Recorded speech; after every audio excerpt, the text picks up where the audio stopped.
You've been taught that control is peace, that if you manage everything, plan everything, and hold everything together, you'll finally feel safe. But if that were true, why does your mind never rest? Why do you feel tense even when things are fine? And why does letting go feel more frightening than losing? The truth is, peace doesn't come from control. It comes when you stop fighting reality. Buddhist wisdom has been pointing to this truth for centuries. The Buddha taught that suffering begins the moment we demand life be different, the moment we cling, the moment we resist what is, and that freedom begins when we release the need to control. You try to control because uncertainty feels dangerous, because not knowing feels like falling, because silence feels like emptiness. But what if uncertainty is not your enemy? What if emptiness is not loss? And what if letting go is where peace has been waiting all along? Tonight, as you listen, your grip will loosen, your breath will soften, and your mind will stop negotiating with life. You'll begin to see how much effort it takes to control outcomes, manage emotions, and force clarity before it's ready. This is not about giving up. This is not about becoming passive or weak. This is acceptance, the kind that creates inner stability even when the world remains uncertain. This is not just something to hear, it's something to feel, something your body remembers even if your mind has forgotten. When you release the need to control, you don't lose yourself, you find peace. Are you ready to stop holding on and finally allow life to be? Let's begin. Something subtle happens right after the idea of letting go enters your awareness. A quiet resistance shows up, not loud, not dramatic, just a tightening inside the chest or jaw, a thought that whispers, if I stop controlling this, something will go wrong. This response is not a personal failure, it is not weakness. It is a deeply ingrained survival response shaped long before modern life existed. The need for control was not born from ego or personality, it came from survival. Early human minds learned to stay alive by predicting threats and reducing uncertainty. The ability to anticipate danger, dominate surroundings, and maintain order meant the difference between life and death. Control equaled safety. That equation became wired into the nervous system. And even though your life no longer depends on constant vigilance, your body still reacts as if it does. Today, uncertainty rarely threatens your physical survival, yet your nervous system responds to it as though it does. A delayed reply triggers anxiety. A change in plans feels destabilizing. Silence feels unsafe. Loss of clarity feels dangerous. The mind reacts automatically by tightening its grip, trying to organize, manage, and dominate what it cannot fully predict. This is where the illusion of control takes hold. The mind begins to believe that safety comes from dominance rather than presence. It assumes that if it can just control enough variables, it will finally relax.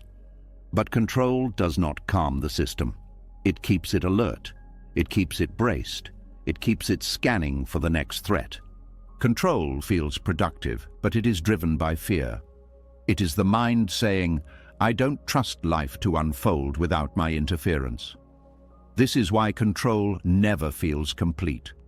There is always another variable to manage, another possibility to prepare for, another outcome to prevent. Even during moments that should feel calm, part of you remains tense, waiting. The nervous system cannot distinguish between real danger and imagined threat. When the mind rehearses worst-case scenarios, the body responds as if they are already happening. Stress hormones are released. Muscles tighten, breathing becomes shallow. Control keeps the body in a low-grade fight-or-flight state. This is why chronic controlling tendencies often coexist with exhaustion. Buddhist teachings identify this pattern clearly. They explain that suffering arises not from uncertainty itself, but from resistance to it. The mind resists by clinging, by grasping, by trying to force stability where none exists. This resistance keeps the nervous system activated. It signals danger even when there is none. Relinquishing control does not remove uncertainty. It removes the internal war against it. That is the difference. When resistance drops, the body receives a new signal. Not everything is safe, but I am not fighting this moment. That signal allows the nervous system to settle. Inner security is often misunderstood. It is not a guarantee that nothing will go wrong. It is not confidence that life will behave. Inner security is trust in your capacity to meet whatever happens without abandoning yourself. Control externalizes safety. Acceptance internalizes it.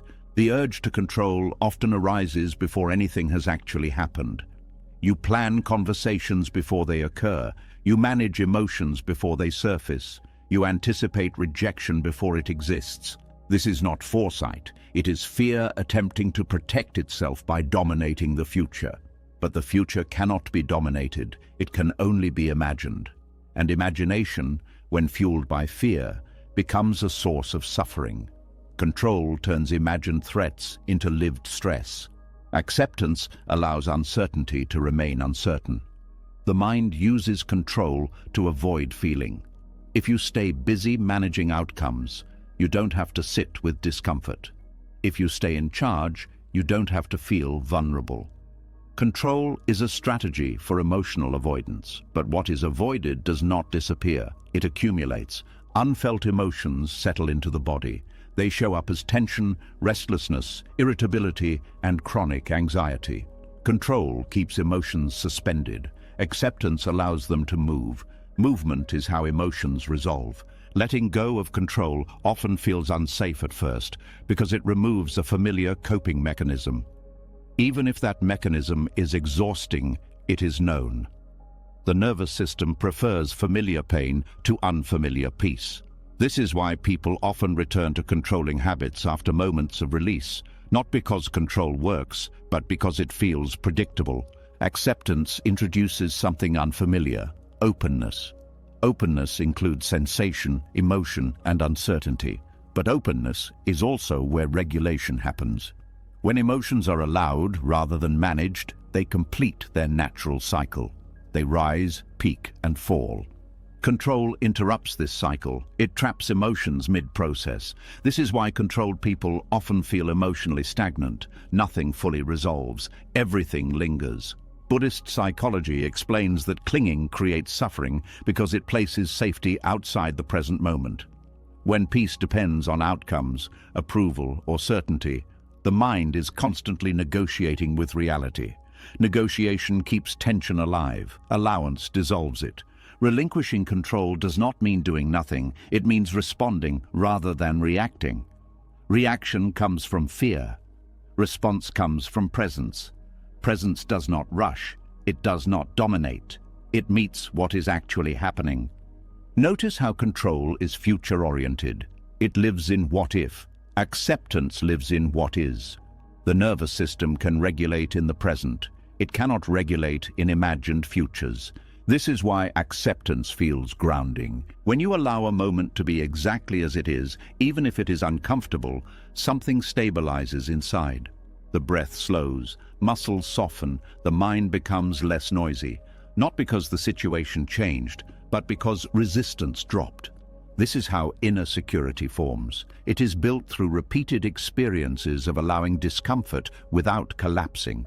Each time you stay present instead of controlling, the nervous system learns a new pattern.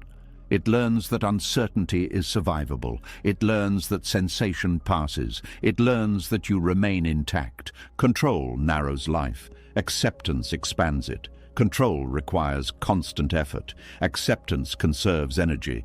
Control is tense. Acceptance is alert without strain. There is a common fear that without control, chaos will take over. But chaos is not the absence of control. Chaos is the absence of awareness. Acceptance does not remove awareness. It sharpens it. When you are no longer busy managing imaginary threats, you become more attuned to what is actually happening. This clarity allows for wiser action. Action that arises from clarity is more effective than action driven by fear. Control acts too early. Acceptance waits for reality to speak. Letting go of control also changes how you relate to yourself. Control is often harsh. It demands performance. It punishes mistakes. Acceptance introduces gentleness. Gentleness is not indulgence. It is accuracy. It meets the nervous system where it is instead of forcing it where it is not ready to go. This gentleness restores trust. Trust in the body, trust in awareness, trust that you can feel without breaking. That trust is the foundation of peace. Inner security does not feel dramatic. It is subtle. It feels like less effort, fewer internal arguments, fewer rehearsals, more space between thoughts. It does not mean the absence of difficulty. It means the absence of constant defense. The illusion of control collapses slowly. Not through force, but through experience. Each time you release control and discover that you are still okay, the belief weakens. Over time, the nervous system stops equating dominance with safety. Peace does not arrive as an achievement. It emerges as a byproduct of non-resistance. When you stop trying to manage life into a shape it cannot hold, the energy used for control becomes available for presence. Presence is what makes life feel livable. It is what allows rest without collapse and engagement without anxiety. Presence does not require certainty. It requires honesty with what is here. The illusion of control promised safety. Acceptance delivers stability, not because the world becomes predictable, but because you stop needing it to be. As the grip of control softens, a new discomfort often appears. Not fear this time, but confusion. If control creates tension and acceptance brings relief, then why does acceptance sometimes sound like giving up? Why does it feel close to weakness? This misunderstanding is one of the biggest reasons people return to control even after tasting peace. There is a quiet fear beneath the word acceptance, a fear that says, if I accept this, nothing will change. A fear that says, if I stop resisting, I will stay stuck. This fear is understandable, but it is based on a false idea. Acceptance is not passivity. It is not resignation. It is not surrendering your life to chaos. True acceptance is something far more active, far more grounded, and far more powerful. Acceptance begins where denial ends. Denial is exhausting. It requires constant mental effort to pretend something is not happening, should not be happening, or must be changed immediately. The body feels denial as tension. The jaw tightens, the breath shortens, the mind races. Acceptance, by contrast, starts with honesty. It says, this is what is happening right now. Nothing more, nothing less. This honesty is stabilizing. When you stop arguing with reality, your energy returns to the present moment. That energy is what makes wise action possible. Control rushes, avoidance freezes, acceptance grounds. Many people confuse acceptance with approval. They think accepting something means liking it, agreeing with it, or allowing harm to continue. This is not what acceptance means in Buddhist understanding. Acceptance means acknowledging reality as it is before deciding how to respond. It is the pause that allows clarity to emerge. When you skip acceptance, action becomes reactive. You act from fear, anger, or urgency. These actions may feel strong, but they are often misaligned. They create more problems than they solve. Acceptance slows the process just enough for wisdom to enter. There is a concept in Buddhism often called the middle way. It is not a compromise between extremes. It is a path that avoids both force and avoidance. Control is one extreme, passivity is the other. Acceptance lives between them. Control tries to dominate reality, passivity collapses under it. Acceptance meets reality without aggression or withdrawal. It says, this is here, and I am here with it. From that place, action becomes responsive instead of compulsive. Avoidance often disguises itself as acceptance. People say they are accepting when they are actually numbing, distracting, or withdrawing. True acceptance does not disconnect you from experience. It connects you more deeply. You feel more, not less. You notice more, not less.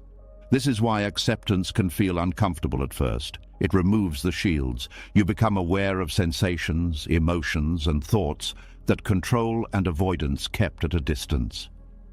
But awareness is not harm. Awareness is how the system processes experience. When you accept an emotion, you allow it to exist without trying to fix it.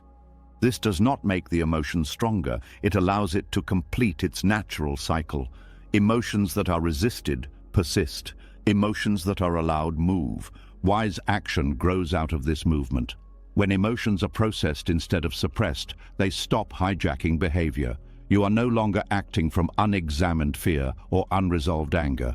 You are acting from clarity. Acceptance also changes how you relate to effort. Control is effortful. It strains. Passivity withdraws effort completely. Acceptance uses effort wisely. It applies energy where it matters and releases it where it does not. For example, acceptance recognizes the difference between what can be influenced and what cannot. It does not waste energy fighting facts. It also does not abandon responsibility where action is possible. It responds appropriately. This discernment is impossible without acceptance. When you are busy resisting reality, you cannot see clearly. Resistance distorts perception. It narrows attention. Acceptance widens it. The nervous system plays a crucial role here. When acceptance is present, the nervous system moves out of survival mode. This creates access to higher cognitive functions like reflection, empathy, and long-term planning. Control keeps the nervous system in threat mode, where only short-term protection matters. This is why acceptance leads to better decisions. A regulated nervous system can hold complexity. It can tolerate uncertainty. It can choose actions that align with values rather than impulses. Acceptance does not mean you stop caring. It means you stop panicking. Panic creates urgency without direction. Acceptance creates space. Space allows choice. There is also a deep compassion embedded in acceptance. When you stop demanding that reality be different, you stop punishing yourself for not controlling it. This reduces shame. Shame is one of the biggest drivers of rigid behavior. Shame says, something is wrong with me because this is happening. Acceptance says, this is happening, and I am still worthy of care. That shift changes everything. When shame loosens, flexibility returns. Flexibility is strength. Rigid systems break. Flexible systems adapt. Acceptance makes the mind flexible. It allows new information. It allows change to occur organically instead of being forced. Many people try to force change before acceptance. They try to fix emotions they have not felt. They try to solve problems they have not fully seen. This creates frustration. Acceptance lays the groundwork for change by revealing what is actually present. When you accept a situation fully, you see it more clearly. You notice details you missed while resisting. You understand dynamics instead of reacting to symptoms. This understanding naturally informs action. Action that arises from acceptance is often quieter. It does not announce itself. It does not need validation. It feels steady rather than urgent. It may even look slower, but it is more effective. Acceptance also protects against burnout. When you accept limits, you stop overextending. You recognize when rest is needed. You respect your capacity. Control ignores limits. Passivity collapses under them. Acceptance works with them. There is a subtle confidence that develops with acceptance. Not confidence that things will go your way, but confidence that you can handle whatever arises. This confidence reduces fear-driven behavior. Acceptance teaches patience, but not complacency. Patience here means allowing processes to unfold without interference. Many things cannot be rushed. Healing, understanding, trust, and growth have their own timing. Forcing them delays them. Wise action respects timing. It knows when to act and when to wait. Waiting is not inaction. It is active presence without interference. Acceptance also improves relationships. Control tries to manage people. Passivity avoids conflict. Acceptance allows others to be who they are without collapsing boundaries. From this place, communication becomes clearer and less defensive. You can accept someone as they are and still choose how close they are to you. Acceptance does not erase discernment. It sharpens it. When you are not trying to change someone, you see them more accurately. This accuracy informs boundaries. Boundaries formed from acceptance are firm without being hostile. They are clear without being rigid. They are respected because they are not reactive. Acceptance also changes how you experience discomfort. Instead of seeing discomfort as a problem to eliminate, you see it as information. Information guides action. Suppressed discomfort creates confusion. When discomfort is allowed, it often reveals unmet needs, misalignment, or fatigue. Responding to these signals prevents larger problems. Control overrides signals. Passivity ignores them. Acceptance listens. Listening is an active process. It requires presence. It requires humility. It requires slowing down enough to hear what is actually happening inside and around you. This slowing down can feel counterintuitive in a world that rewards speed and certainty. But speed without clarity creates mistakes. Certainty without awareness creates rigidity. Acceptance restores balance. True acceptance is courageous. It requires staying present with uncertainty instead of escaping into control or collapse. It requires trusting awareness more than prediction. Over time, acceptance becomes less effortful. It becomes a default posture rather than a technique. You stop asking, "How do I make this go away?" and start asking, "How do I meet this wisely?" That question alone changes the nervous system. It shifts the body out of defense and into engagement. Engagement is where learning happens. Learning is how life evolves. Acceptance is not the end of action. It is the beginning of intelligent action. Action that respects reality rather than fighting it. Action that arises from understanding rather than fear. This is why acceptance feels peaceful without being passive. It allows movement without force. It allows change without violence. It allows life to unfold while staying rooted. As acceptance settles in the body and mind, it becomes clear that strength does not come from control or withdrawal. It comes from alignment with what is actually happening.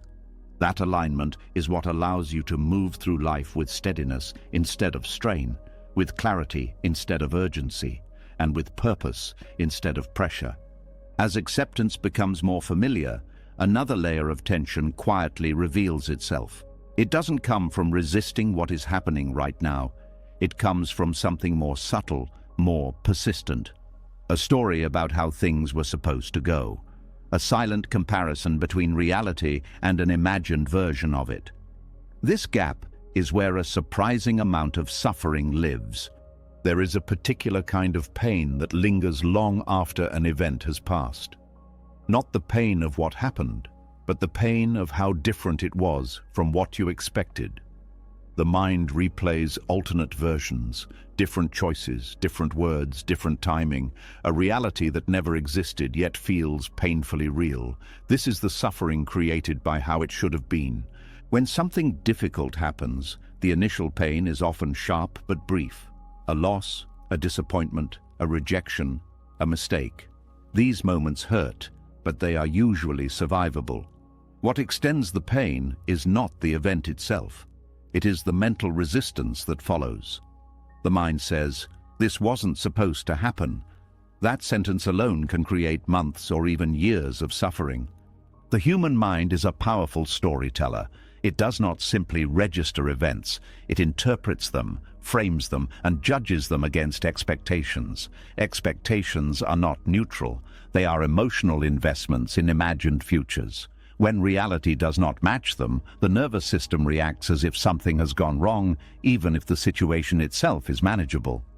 Attachment to imagined outcomes feels natural because it gives a sense of direction and meaning. You plan, you hope, you work towards something. But when attachment hardens into certainty, it becomes fragile. Certainty cannot tolerate deviation, and life is full of deviation. This is where suffering multiplies. Not because life is unfair, but because the mind insists on a version of life that never arrived.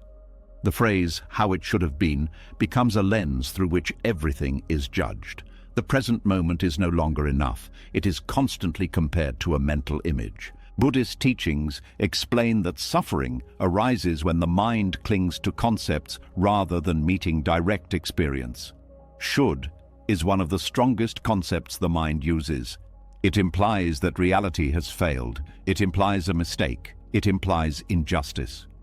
These interpretations create emotional reactions that are often more intense than the original event. Notice how the body responds to should. There is tightening, a sense of contraction, a heaviness in the chest or stomach. This is not caused by the event. It is caused by resistance to it. Resistance tells the nervous system that something is wrong and unresolved. The mind often believes that replaying the past will fix it. It thinks that by analyzing, reviewing, and reimagining, it can gain control or closure. But replaying is not processing. It is rehearsing disappointment. Each replay reinforces the emotional charge. This is why people can feel stuck years after an event that objectively ended long ago. The body is still responding to a mental narrative. The nervous system cannot tell the difference between a real threat and a vividly imagined one. Every time the story is replayed, the stress response is activated again. How it should have been also fuels self-blame. The mind turns inward and says, "If only I had done something differently." This creates a false sense of control over the past. It suggests that the pain exists because of personal failure rather than because life unfolded as it did. Self-blame feels active, but it is another form of resistance. It keeps you tied to the past. It prevents integration. Integration happens when experience is allowed to be complete, not corrected. There is also grief hidden inside should. Grief for the life you thought you would have. Grief for the version of yourself you expected to become. Grief for relationships, opportunities, or identities that did not materialize. This grief often goes unrecognized because it is not tied to something tangible, but it is real. When grief is not acknowledged, it expresses itself as rumination. The mind circles the same thoughts because the emotion beneath them has not been felt. Acceptance allows grief to surface. Resistance keeps it trapped in thought. The idea of should also distorts perception of the present. When you believe something went wrong, you scan for evidence that life is still wrong. This creates a negative bias. Neutral events feel disappointing. Positive moments feel incomplete. The mind cannot fully rest because it is still correcting an imagined error. This creates a chronic sense of dissatisfaction. Even when things improve, the improvement is measured against what was lost. Nothing feels enough. This is not because life is lacking. It is because the measuring stick is imaginary. Letting go of how it should have been does not mean denying that something hurt. It means recognizing that the additional suffering comes from mental attachment, not from the event itself. This recognition is not intellectual, it is embodied. It is felt when the body relaxes after resistance drops. Acceptance here does not mean liking what happened. It means allowing the fact that it happened. Facts cannot be undone by thought. Fighting facts drains energy that could be used for healing. There is often fear underneath the attachment to should. Fear that if you accept what happened, it means it was okay. Fear that acceptance equals approval. But acceptance does not justify harm or loss. It acknowledges reality so that healing can occur. Healing requires contact with what is real, not with alternate timelines, not with imagined corrections. Reality may be painful, but it is workable. Imagined realities are not. The mind clings to imagined outcomes because they feel safer than uncertainty. The past feels fixed. The imagined version feels controllable. The present feels unpredictable. But clinging to the past prevents adaptation to the present. When you release should, something opens. The present moment becomes less burdened. Energy returns. Attention shifts from correcting the past to responding to now. This shift does not happen all at once. It happens gradually, often in small moments. You notice the story starting. You notice the comparison. And instead of following it, you return to sensation, to breathe, to what is actually happening in your body. The body lives in the present. It does not know should. When attention returns to the body, the nervous system exits the loop of imagined suffering. This is why somatic awareness is so important in Buddhist practice. It grounds the mind. How it should have been also affects relationships. Expectations about how others should behave, respond, or change create resentment. When people fail to meet imagined roles, the disappointment lingers. The relationship becomes a negotiation with fantasy instead of an encounter with a real person. Acceptance allows relationships to be seen clearly. Clear seeing does not guarantee harmony, but it prevents unnecessary suffering. When you stop demanding that people be different, you can decide how to engage with them based on who they actually are. This clarity applies inward as well. Many people suffer not because of who they are, but because of who they think they should be. Identity expectations create internal conflict. The present self is constantly judged against an idealized version. This judgment creates tension and shame. Shame is not a motivator, it is a weight. When shame drops, growth becomes more natural. Growth does not require self-rejection, it requires honesty. Letting go of should creates honesty, honest recognition of loss, honest acknowledgement of disappointment, honest acceptance of limitation. This honesty is grounding. It brings the mind back to what is workable. The moment you stop arguing with the past, something settles, not because everything is resolved, but because the internal fight ends. The fight was never with the event, it was with the meaning assigned to it. Meaning can change, facts cannot.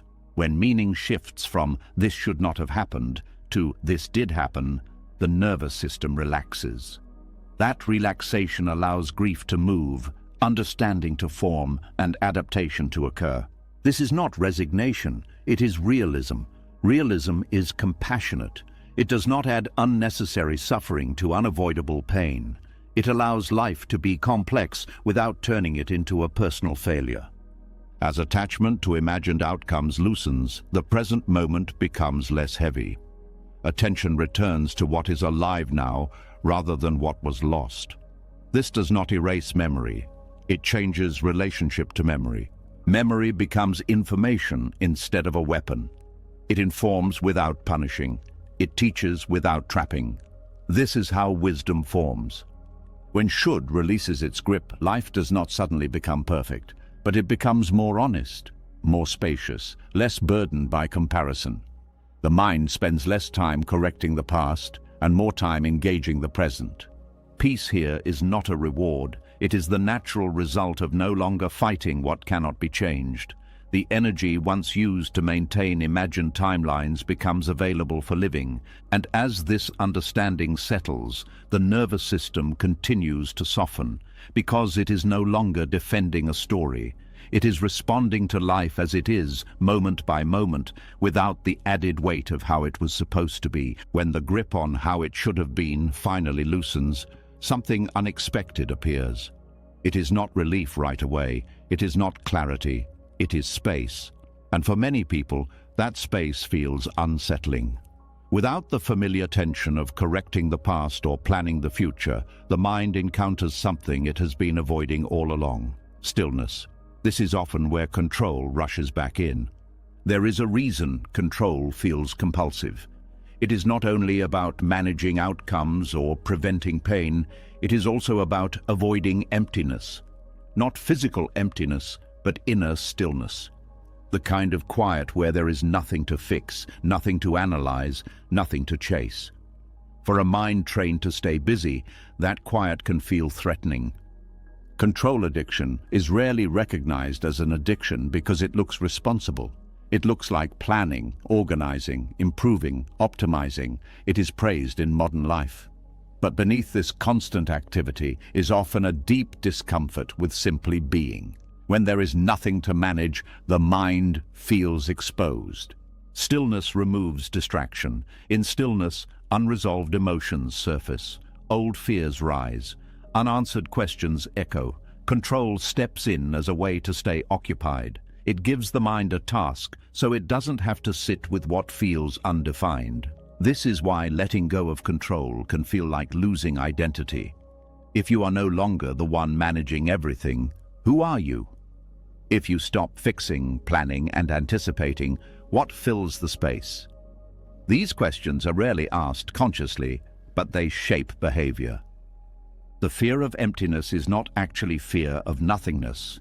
It is fear of meeting yourself without roles, without strategies, without constant motion. Control creates structure. Emptiness dissolves it. And the ego depends on structure to feel real. In Buddhist understanding, emptiness is often misunderstood. It is not a void. It is not absence. It is openness. It is the recognition that experience is not fixed, not owned, not solid. This openness is freedom, but only after the fear of it is faced. Control addiction keeps the mind in motion. Motion feels safe because it prevents contact with uncertainty. But constant motion also prevents rest. The nervous system never fully settles because it is always preparing for the next task. When control drops, even briefly, the body often responds with discomfort. There may be restlessness, boredom, anxiety, or a sense of purposelessness. These sensations are often misinterpreted as signs that something is wrong. In reality, they are signs that the nervous system is no longer being distracted. The mind has learned to equate activity with safety. Stillness feels like exposure. This is why people often reach for their phones, their plans, their worries the moment things quiet down. Silence becomes intolerable because it brings awareness inward. Control also creates a sense of importance. If you are needed to manage everything, you feel necessary. Emptiness challenges that. In emptiness, nothing needs to be done. No one needs to be managed. The self loses its role. This can feel like loss, but what is being lost is not meaning, it is illusion. The illusion that worth comes from control. The illusion that identity depends on activity. Emptiness strips away these constructions. At first, this feels destabilizing, but what remains is something more stable than identity, awareness itself. Awareness does not need tasks to exist. It does not need validation. It simply is. Control addiction avoids this realization. It keeps the focus outward. It keeps the mind occupied with objects, problems, and goals. But when the objects fall away, awareness remains. This is what Buddhist practice gently points toward. Stillness is not the absence of life. It is the background of it. Life moves through stillness. Thoughts arise and pass. Sensations appear and dissolve. Emotions come and go. Stillness holds them without effort. When control is active, stillness is covered over. The mind does not rest long enough to recognize the space that holds experience. Letting go allows this recognition to emerge. At first, emptiness can feel like boredom. Boredom is often misunderstood. It is not lack of stimulation. It is the discomfort of being without distraction. If you stay with boredom without escaping, it transforms. Under boredom is curiosity. Under curiosity is presence. Presence is not dramatic. It is quiet. It does not entertain. It reveals. This is why control resists it. Presence removes the need for constant doing. There is also fear that without control, life will lose meaning. But meaning created through control is fragile. It depends on outcomes. Meaning that arises from presence is not dependent on success or failure. It is inherent. Emptiness allows meaning to shift from achievement to experience. Instead of asking, "What should I be doing?" the question becomes, "What is here now?" That shift reduces anxiety. Anxiety feeds on imagined futures. Presence feeds on what is real. Control addiction also affects time perception. When you are constantly managing, time feels scarce. There is always not enough. Emptiness expands time. Moments feel fuller because attention is not divided. This expansion can feel uncomfortable at first. Without urgency, the mind feels unanchored. But over time, this spaciousness becomes nourishing. Rest stops feeling like a threat. Many people fear emptiness because they associate it with depression or lack of motivation. But emptiness is not numbness. Numbness is shutdown. Emptiness is openness. Numbness avoids feeling. Emptiness allows feeling. Control often masks grief. When activity stops, grief surfaces. This is another reason control is clung to. Grief feels heavy, but grief that is allowed moves. Grief that is avoided stagnates. Emptiness provides the space for grief to be felt without overwhelming the system. In that space, grief can transform into tenderness rather than despair. There is also fear that without control, one will become irresponsible. This fear misunderstands where responsibility comes from. Responsibility rooted in fear is rigid. Responsibility rooted in awareness is responsive. When you are present, you notice what needs attention. You act because something matters, not because you are anxious. This kind of action is more sustainable. It does not require constant pressure. Emptiness does not erase action, it refines it. Actions arise naturally from clarity rather than compulsion. You do what needs to be done, and then you stop. Control never stops. It keeps going even when nothing is required. Control addiction also creates tension in relationships. When you are uncomfortable within a stillness, you may try to manage others to avoid your own discomfort. You focus outward to avoid inward contact. When emptiness is tolerated, relationships soften. You stop needing others to fill internal gaps. You stop controlling their behavior to regulate your emotions. This creates more genuine connection. Stillness also reveals the impermanent nature of experience. Thoughts pass, emotions shift, sensations change. Control tries to freeze experience. Emptiness allows it to flow. This flow is what freedom feels like. Not freedom from responsibility, but freedom from compulsion. Freedom from the need to constantly define, fix, or justify yourself. Buddhist teachings emphasize that emptiness is not something to achieve. It is something to recognize. It is already present beneath the noise. Control keeps the noise loud. Letting go reveals what was always there. The fear of emptiness fades with familiarity. As you spend time without filling space, the nervous system learns that stillness is safe. The urge to control weakens, not through force, but through trust. Trust develops when you see that nothing collapses when you stop managing everything. Life continues, breath continues, awareness continues, you are still here. This realization is deeply stabilizing. It removes the urgency that fuels control addiction. You no longer need to prove your existence through activity. Emptiness becomes restful rather than threatening. It becomes a refuge rather than a void. In that refuge, clarity grows, compassion deepens, action becomes simpler. Control once promised safety and meaning. Emptiness delivers something quieter and more durable. Freedom from the need to constantly become something else. And in that freedom, life feels less like a problem to solve and more like a reality to participate in. Without force, without avoidance, with presence that does not need to be filled. As inner stillness becomes less frightening and more familiar, attention naturally shifts outward again, not to control life, but to relate to it. And this is where one of the most delicate forms of control reveals itself, not the kind that plans outcomes or manages emotions, but the kind that quietly tries to reshape other people, often with good intentions, often in the name of love, growth, or wisdom. There is a particular discomfort that arises when you see someone you care about suffering in ways that seem unnecessary. You notice their patterns, you see their blind spots, you sense what they could become if only they understood what you understand. This discomfort is real. It comes from care. But what you do with it matters more than the feeling itself. The urge to help others change is deeply human. It feels compassionate. It feels responsible. It feels like engagement rather than indifference. But beneath this urge, there is often an unexamined assumption that you know what someone else needs better than they do. This assumption is where subtle violence begins. Violence does not always look like force. Sometimes it looks like pressure. Sometimes it looks like persuasion. Sometimes it looks like constant advice, correction, or concern. When you try to awaken someone before they are ready, you are not meeting them where they are.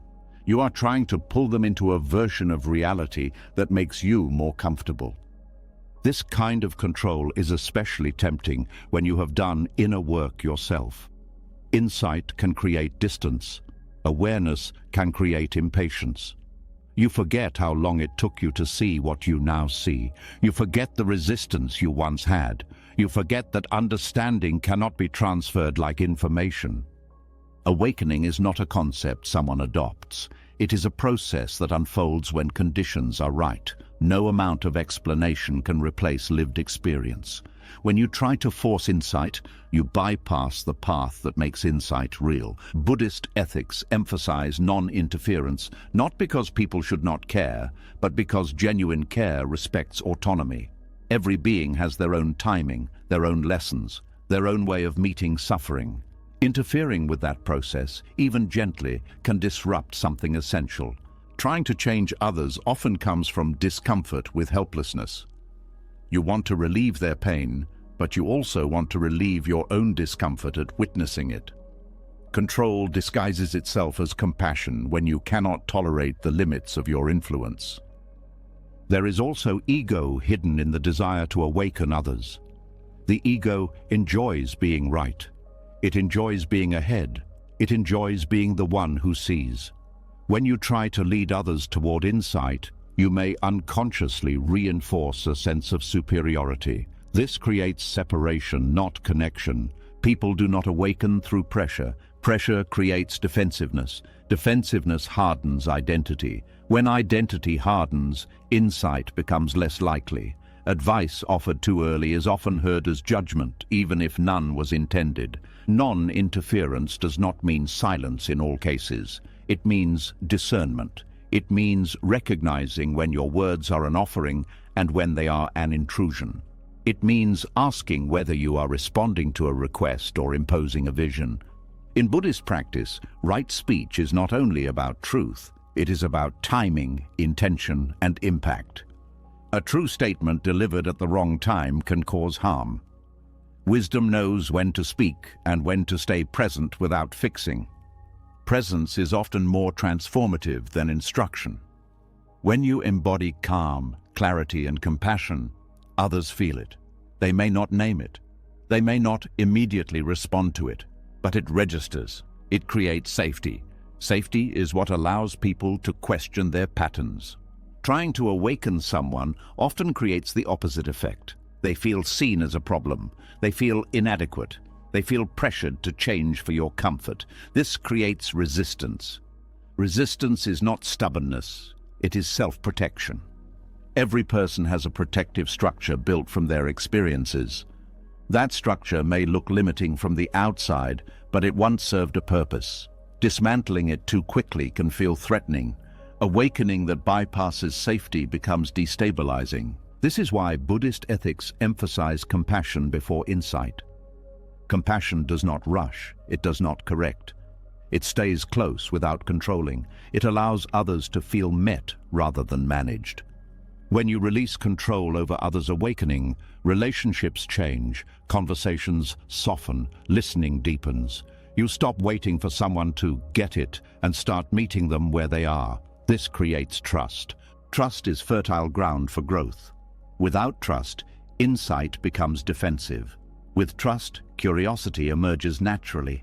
Curiosity opens doors that advice cannot. Releasing control also means releasing the fantasy of being responsible for others' lives. Responsibility is often confused with obligation. You can care deeply without carrying another person's evolution on your shoulders. Carrying others' awakening is heavy. It creates frustration. You watch them repeat patterns. You feel stuck. You feel unheard. This frustration is a sign that a boundary has been crossed internally. You have taken on a role that was never yours. When you step back, something unexpected happens. Your energy returns. You stop burning yourself out trying to move others. You become more available emotionally because you are not pushing. This availability is felt. People relax around you. They sense that you are not trying to change them. In that relaxation, deeper conversations may arise organically, or they may not. Either outcome is respected. Non-interference also protects you from resentment. When you invest in changing others, you create expectations. When those expectations are not met, resentment builds. Resentment poisons compassion. Letting others be who they are frees you from monitoring their progress. It allows you to focus on your own practice. And your own practice is the most powerful influence you have. People learn less from what you say and more from how you live. If your presence is grounded, open, and non-reactive, it speaks quietly but clearly. That kind of teaching does not intrude. It invites. This does not mean withholding help when it is asked for. When someone genuinely seeks guidance, offering it with humility and without attachment to outcome can be skillful. The key difference is consent. Guidance offered without request is often experienced as control. Consent creates mutual respect. It ensures that help is received rather than defended against. It aligns intention with readiness. Releasing control over others' awakening also requires trust in life. Trust that people are learning what they need to learn, even when it looks messy. Trust that suffering, while painful, is not meaningless. It often carries the seeds of insight. This trust does not make you indifferent. It makes you patient. Patience is not passive. It is active faith in the unfolding process. There is also humility in non-interference. You acknowledge that your perspective is partial. You accept that what looks like stagnation from the outside may be integration on the inside. Growth is not always visible. When you stop trying to direct others' paths, you stop comparing timelines. Comparison creates hierarchy. Hierarchy creates distance. Distance reduces compassion. Equality restores it. Equality does not mean sameness. It means recognizing that everyone is navigating conditions you cannot fully see. Non-interference is not withdrawal. It is engagement without manipulation. It is care without agenda.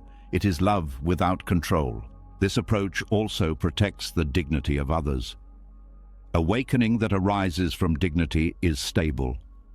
Awakening that arises from shame is fragile. By releasing the need to awaken others, you allow relationships to be real rather than instructional.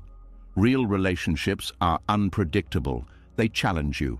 They reveal your own attachments. Often the urge to change others points to something unresolved in yourself. Their behavior triggers discomfort. You want them to change so you don't have to feel something. This realization can be humbling. When you turn attention back inward, you may discover that what you wanted them to see is something you are still learning to live. This deepens your practice. Releasing control over others' awakening is not a loss. It is a refinement of compassion. It moves compassion from action-driven to presence-based. Presence-based compassion does not collapse under frustration. It does not demand results. It remains steady even when nothing changes. This steadiness is rare. It is felt immediately. It creates a different quality of connection. A connection where people feel free rather than evaluated. Freedom is the soil in which awakening grows. Not pressure, not persuasion, not insistence. When you stop trying to move others, you begin to walk more honestly yourself. And that honesty becomes the quiet influence you were searching for all along. When the need to shape other people's inner journeys finally loosens, another pattern becomes easier to see. Control does not stop at beliefs or emotions. It shows up in daily behavior, in small corrections, in constant oversight, in the urge to manage details that do not truly belong to you. This is where control becomes habitual, almost invisible, and where its consequences quietly accumulate over time. Micromanagement is often justified as care. It presents itself as responsibility, efficiency, or high standards. But beneath it lies the same fear that has followed every form of control so far. Fear that without constant supervision, things will fall apart. This fear rarely announces itself openly. Instead, it disguises itself as vigilance. The word karma is often misunderstood as punishment. In Buddhist understanding, karma is not a moral sentence handed down by the universe. It is cause and effect. Action leaves an imprint. Intention shapes outcome. What you repeatedly do trains the mind, conditions relationships, and influences the future. Micromanagement plants seeds, not dramatic ones, small, repeated ones. A correction here, a reminder there, a decision made for someone else just to be safe. Each act may seem harmless. Together they shape patterns that eventually produce suffering. In relationships, micromanagement erodes trust. When you constantly oversee, adjust, or improve someone's actions, you send a subtle message. I don't believe you can handle this. Even when spoken kindly, this message is felt. Over time, the other person may begin to doubt themselves. Self-doubt is not created through failure alone. It is often created through constant interference. When someone is not allowed to try, struggle, and learn, their confidence weakens. This is one of the hidden costs of control. You believe you are helping, but you are removing opportunities for growth. This dynamic affects not only others, but you as well. When you take responsibility for everything, you train yourself to believe that nothing functions without you. This belief becomes heavy. It creates pressure. You become indispensable but also exhausted. Excessive control narrows your life. Your attention is always outward, scanning for errors, fixing problems, preventing mistakes. There is little space for rest, little room for curiosity, little trust in flow. In work environments, micromanagement stifles creativity. People stop offering ideas. They stop taking initiative. Why risk being corrected or overridden? Over time, they disengage. Productivity may appear stable for a while, but innovation declines. Micromanagement also creates dependency. When people are not trusted to make decisions, they stop trying. They wait for instructions. This reinforces the controller's belief that they must stay in charge, creating a cycle that feeds itself. This cycle produces karma, not as punishment, but as consequence. The more you control, the more responsibility you carry. The more responsibility you carry, the more overwhelmed you become. Overwhelm increases fear. Fear increases control. In personal relationships, micromanagement often shows up as advice that was not asked for, reminders that feel like criticism, or concern that feels intrusive. Over time, intimacy suffers. People begin to withhold. Conversations become guarded. The controller may feel lonely without understanding why. They are surrounded by people, yet connection feels shallow. This loneliness is not caused by others pulling away. It is caused by the invisible barrier control creates. Control prevents mutual vulnerability. When you are always in the role of manager, you are rarely fully present as a participant. You are watching, evaluating, adjusting. Presence requires letting go of the need to oversee. There is also karma within the mind itself. Micromanagement trains the mind to distrust spontaneity. It creates a belief that things only go well when they are tightly controlled. This belief follows you inward. You begin to micromanage your own thoughts, your emotions, your healing, your progress. Nothing is allowed to unfold naturally. Everything must be monitored. This creates internal tension. Self-trust erodes when you do not allow yourself to respond naturally. You second-guess instincts. You overthink decisions, you rehearse outcomes. The inner world becomes as managed as the outer one. This is the karmic effect of micromanagement. A mind that cannot relax, a body that cannot rest, relationships that cannot breathe. None of this happens suddenly. It unfolds gradually through repetition. Micromanagement also limits learning. Mistakes are teachers. When mistakes are prevented at all costs, learning is delayed. You may avoid short-term discomfort, but you create long-term stagnation. There is often a fear of chaos beneath micromanagement. Chaos is imagined as failure, embarrassment, or loss of control. But most chaos feared is simply variability. Variability is natural. Life is adaptive, not linear. When you try to eliminate variability, you eliminate resilience. Resilience grows from responding to change, not from preventing it. Micromanagement reduces resilience by removing the opportunity to adapt. This applies to yourself as well. When you control your inner experience too tightly, you reduce emotional flexibility. You become afraid of strong feelings because you are not practiced at allowing them to move. The karmic result is increased anxiety. Anxiety thrives on hyper-control. It feeds on the belief that one wrong move will cause collapse. Letting go in small ways retrains the nervous system. Micromanagement also affects how you experience time. Everything feels urgent. There is always something that needs adjustment.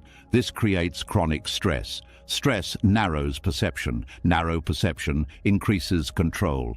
Breaking this cycle requires seeing micromanagement clearly, without judgment. Judgment itself is another form of control. Clarity is different. Clarity sees cause and effect without self-attack. When you notice the urge to micromanage, pause. Ask what fear is underneath. Fear of failure, fear of being blamed, fear of being unnecessary. These fears are human. Seeing them reduces their power. Releasing micromanagement does not mean abandoning responsibility. It means shifting from dominance to trust. Trust does not mean blind faith. It means allowing others and yourself to engage with reality directly. Trust allows mistakes. It allows learning. It allows shared responsibility. Shared responsibility reduces burnout. It creates cooperation rather than hierarchy. In work, this means giving clear expectations and then stepping back. In relationships, it means expressing needs without managing outcomes. Internally, it means setting intentions without controlling every step. Letting go of micromanagement can feel risky at first. There may be discomfort watching things unfold without interference. This discomfort is the nervous system adjusting to a new pattern. Over time, something shifts. You notice that many things work out without your constant involvement. You notice that people rise when trusted. You notice that your own mind becomes quieter. This quiet is not emptiness in the frightening sense. It is relief. Relief from carrying what was never meant to be carried alone. Karma unfolds here as well. Different actions create different results. When control softens, trust grows. When trust grows, connection deepens. When connection deepens, life feels more supportive. Self-trust returns when you allow yourself to respond rather than manage. You learn through experience that you can handle uncertainty. Each moment of allowance builds confidence. Micromanagement once felt necessary. It felt like protection, but its long-term effects reveal a different truth. What protects in the short term can harm in the long term. Seeing this does not require guilt. It requires awareness. Awareness allows choice. Choice allows change. As micromanagement releases its hold, something steadier replaces it. Not passivity, not carelessness, but a grounded presence that knows when to act and when to allow. This presence does not need to control every detail to feel safe. It understands that life is cooperative, not something to be dominated. In this understanding, the seeds of suffering are no longer planted. Different seeds take their place. Seeds of trust, seeds of balance, seeds of a future that feels lighter because it is no longer built on constant control. As the habit of micromanagement loosens, something deeper begins to surface. It is no longer just about trusting others or releasing daily control. It is about facing a truth that control was quietly trying to deny all along. A truth so simple yet so unsettling that the mind has spent years looking away from it. Nothing stays, nothing can be held, and this truth changes everything. There is a quiet discomfort that arises when you truly slow down and look at life without filters. Not fear exactly, more like a soft ache. The kind that comes from realizing how much effort has gone into holding things still. Roles, relationships, bodies, moments, identities. The mind clings because it believes stability comes from permanence. Impermanence threatens that belief. Impermanence is not an abstract idea. It is not philosophy meant for monasteries or books. It is the most intimate fact of living. Every breath begins and ends. Every emotion rises and falls. Every situation shifts, whether welcomed or resisted. Control survives by pretending this is not true. From early on, the mind learns to attach. Attachment creates a sense of continuity. If I hold on to this, I remain safe.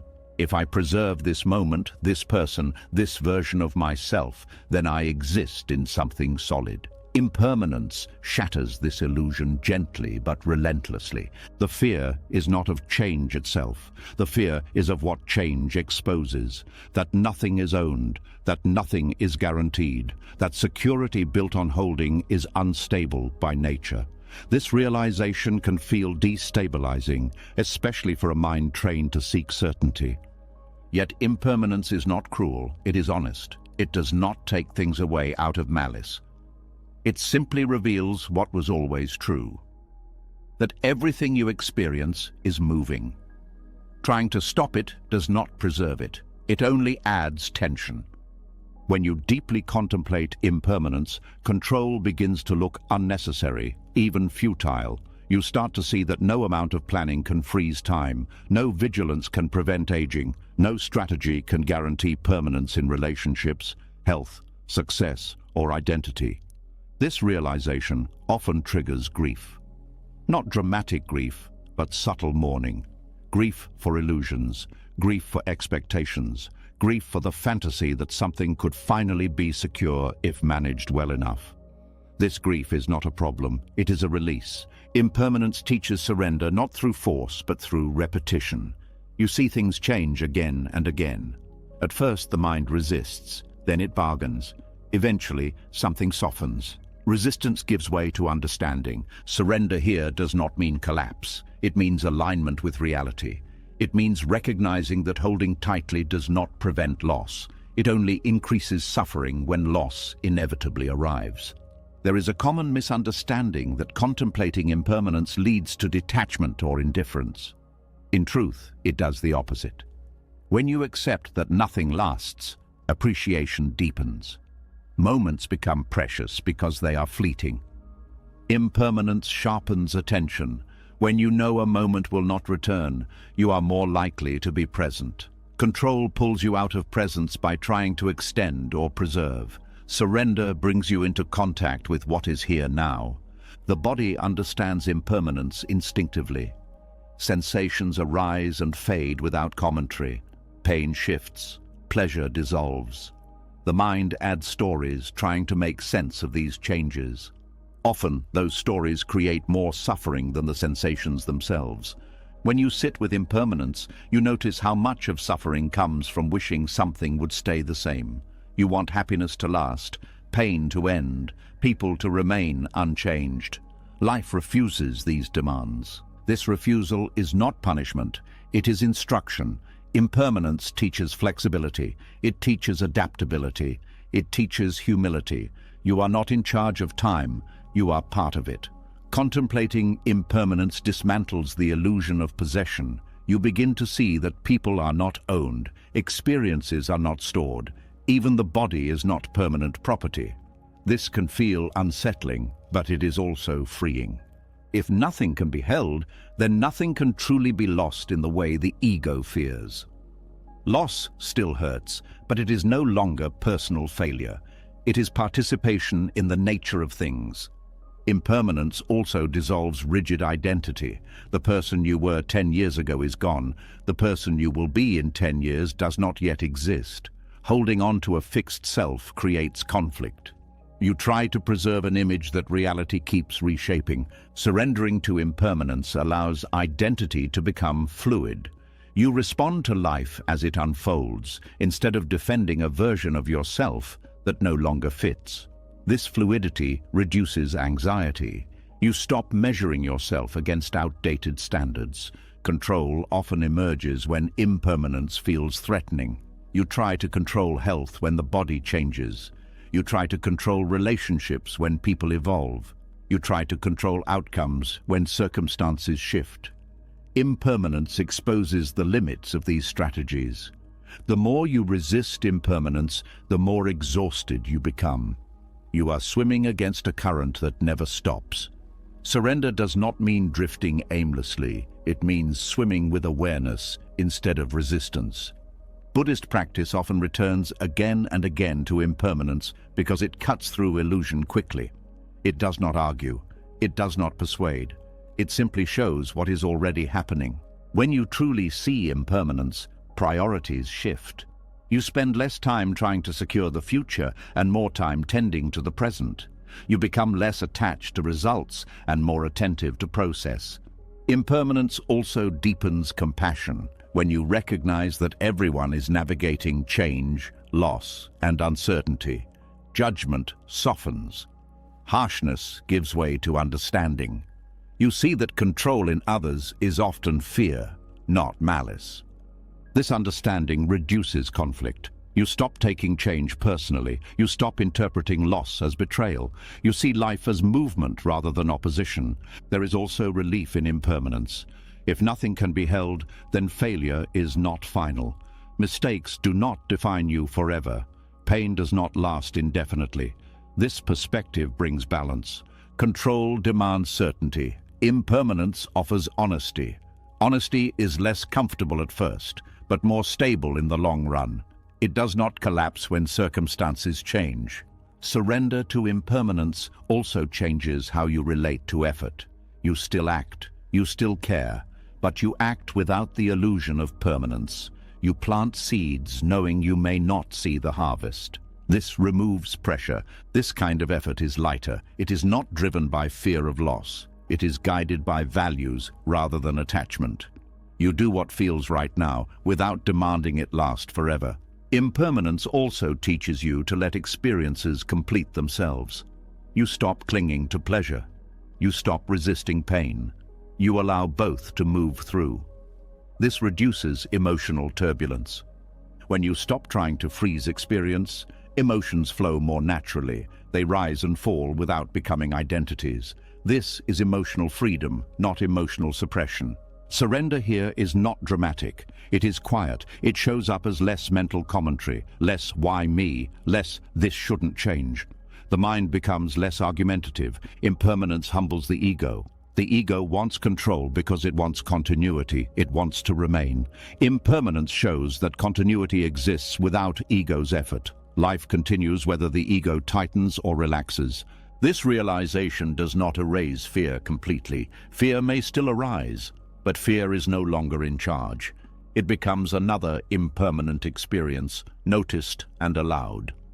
Over time, surrender becomes less of an act and more of a posture. You stop bracing against change. You meet it with curiosity, sometimes with sadness, sometimes with gratitude, always with honesty. Impermanence does not remove pain, but it removes surprise. When change happens, you are not shocked. You are not betrayed by reality. You recognize it as the nature of things. This recognition reduces suffering. Suffering often comes from expecting permanence in an impermanent world. When expectation aligns with reality, tension dissolves. Impermanence also changes how you experience joy. Joy is no longer something to trap or preserve. It is something to savor. You enjoy it fully because you are not afraid of losing it. Fear of loss often prevents full enjoyment. You hold back because you know it will end. Impermanence invites the opposite response. Because it will end, you show up. This presence is what makes life feel rich, even when it is difficult. Richness does not come from permanence. It comes from contact. Surrendering to impermanence restores trust. Not trust that things will stay the same, but trust that you can meet change without breaking. This trust is deeper than control. Control promises safety through rigidity. Impermanence delivers stability through flexibility. Flexible systems survive change. Rigid systems fracture. As impermanence becomes a lived understanding rather than an idea, the need to hold loosens naturally. The hands open. The breath deepens. The mind rests more easily. You stop demanding guarantees. You stop negotiating with time. You participate instead of resist. This is the quiet power of impermanence. It does not need to convince. It simply reveals. And in that revelation, surrender stops feeling like loss and starts feeling like alignment with how life has always been. As the truth of impermanence settles more deeply, another struggle quietly comes into view. Even when you accept that life changes, even when you stop gripping people, outcomes, and identities, there is often one place where control holds on the longest: pain, especially your own. The desire to heal quickly, cleanly, and permanently becomes the next battleground. There is a subtle urgency that appears around healing. a pressure to move on, a need to be better already, a belief that pain is a problem to solve rather than an experience to be lived through.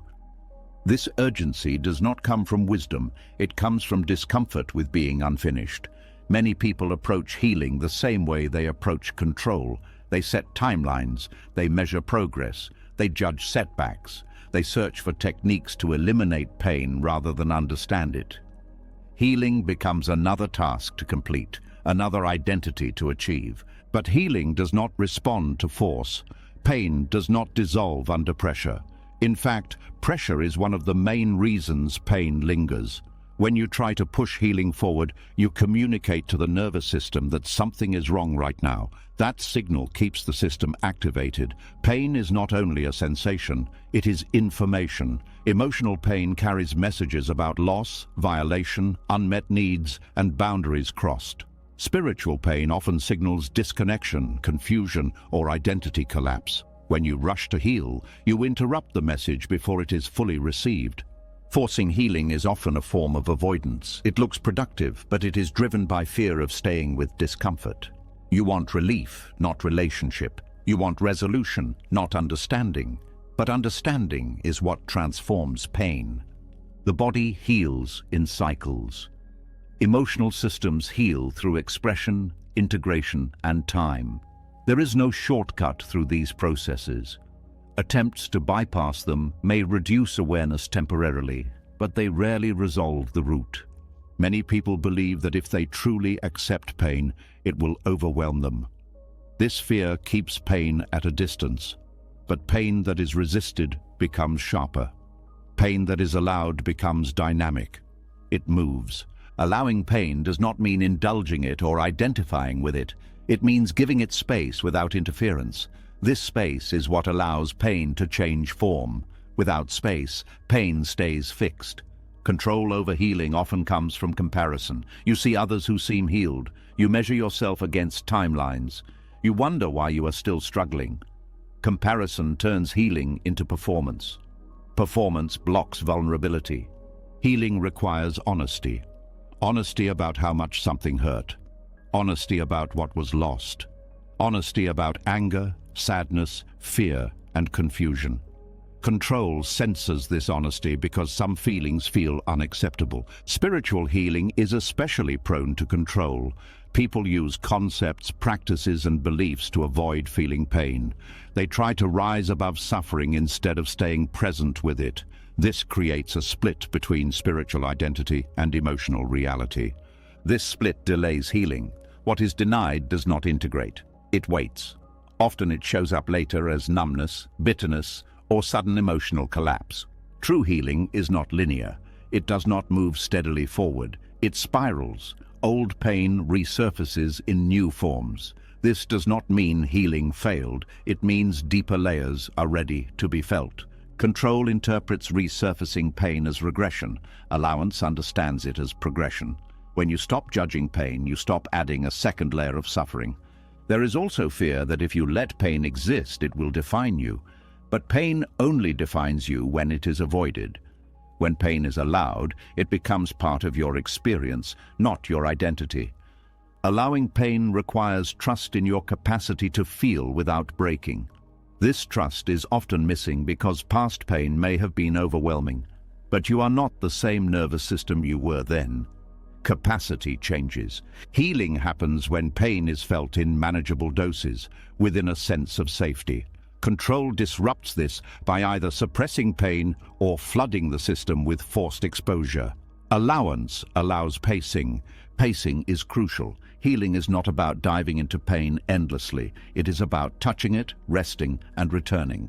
This rhythm allows integration. Control ignores rhythm. It demands results. Pain also transforms when it is witnessed without judgment. Judgment tightens pain. Compassion softens it. Compassion does not mean liking pain. It means acknowledging its presence without adding blame. Blame is another way control sneaks into healing. You blame yourself for not healing faster. You blame others for causing the pain. Blame creates stagnation. It keeps the story alive. Allowing pain does not require understanding why it exists. Many people wait for insight before allowing feeling, but feeling often comes first. Insight follows.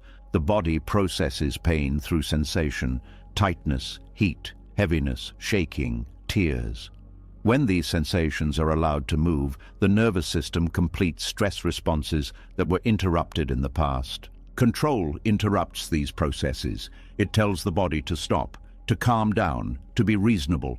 But the body does not respond to reason. It responds to permission. Permission is powerful. When you allow yourself to feel without agenda, the body releases what it has been holding. This release is not dramatic. It is subtle. A sigh, a softening, a sense of space.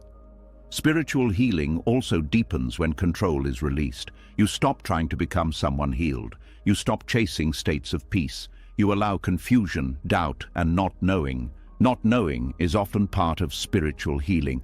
Old beliefs fall away before new understanding forms. Control tries to fill the gap quickly. Allowance stays with uncertainty. This uncertainty can feel like emptiness. But as seen earlier, emptiness is not absence. It is openness. In healing, openness allows new meaning to arise organically rather than being imposed.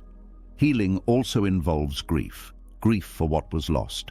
Grief for who you were. Grief for what will never be. Control avoids grief by rushing forward. Allowance lets grief complete its cycle. Grief that is allowed transforms into tenderness.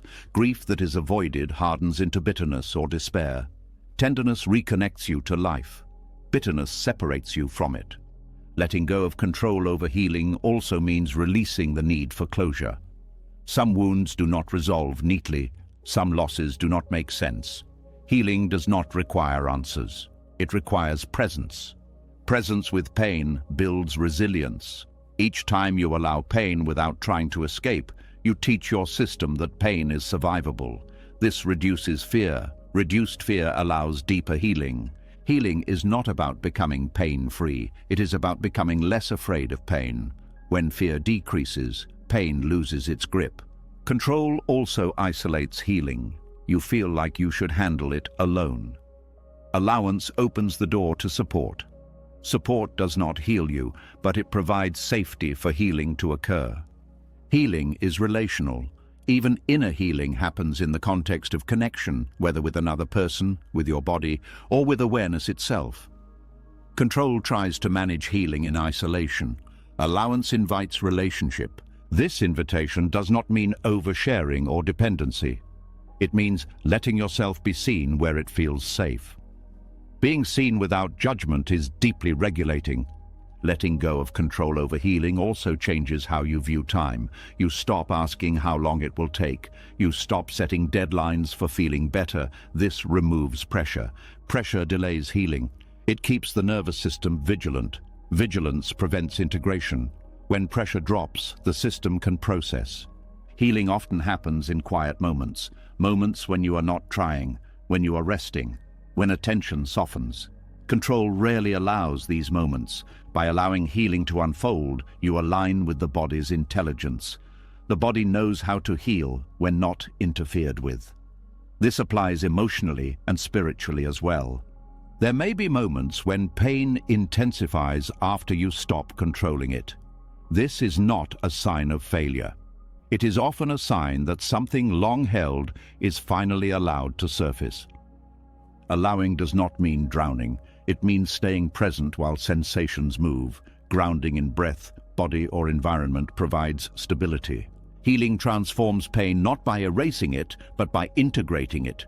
Integrated pain becomes wisdom. It informs boundaries. It deepens empathy. It clarifies values. Control tries to eliminate pain to return to who you were. Allowance allows pain to change who you are. This change is often what healing actually is. You may never return to the person you were before pain.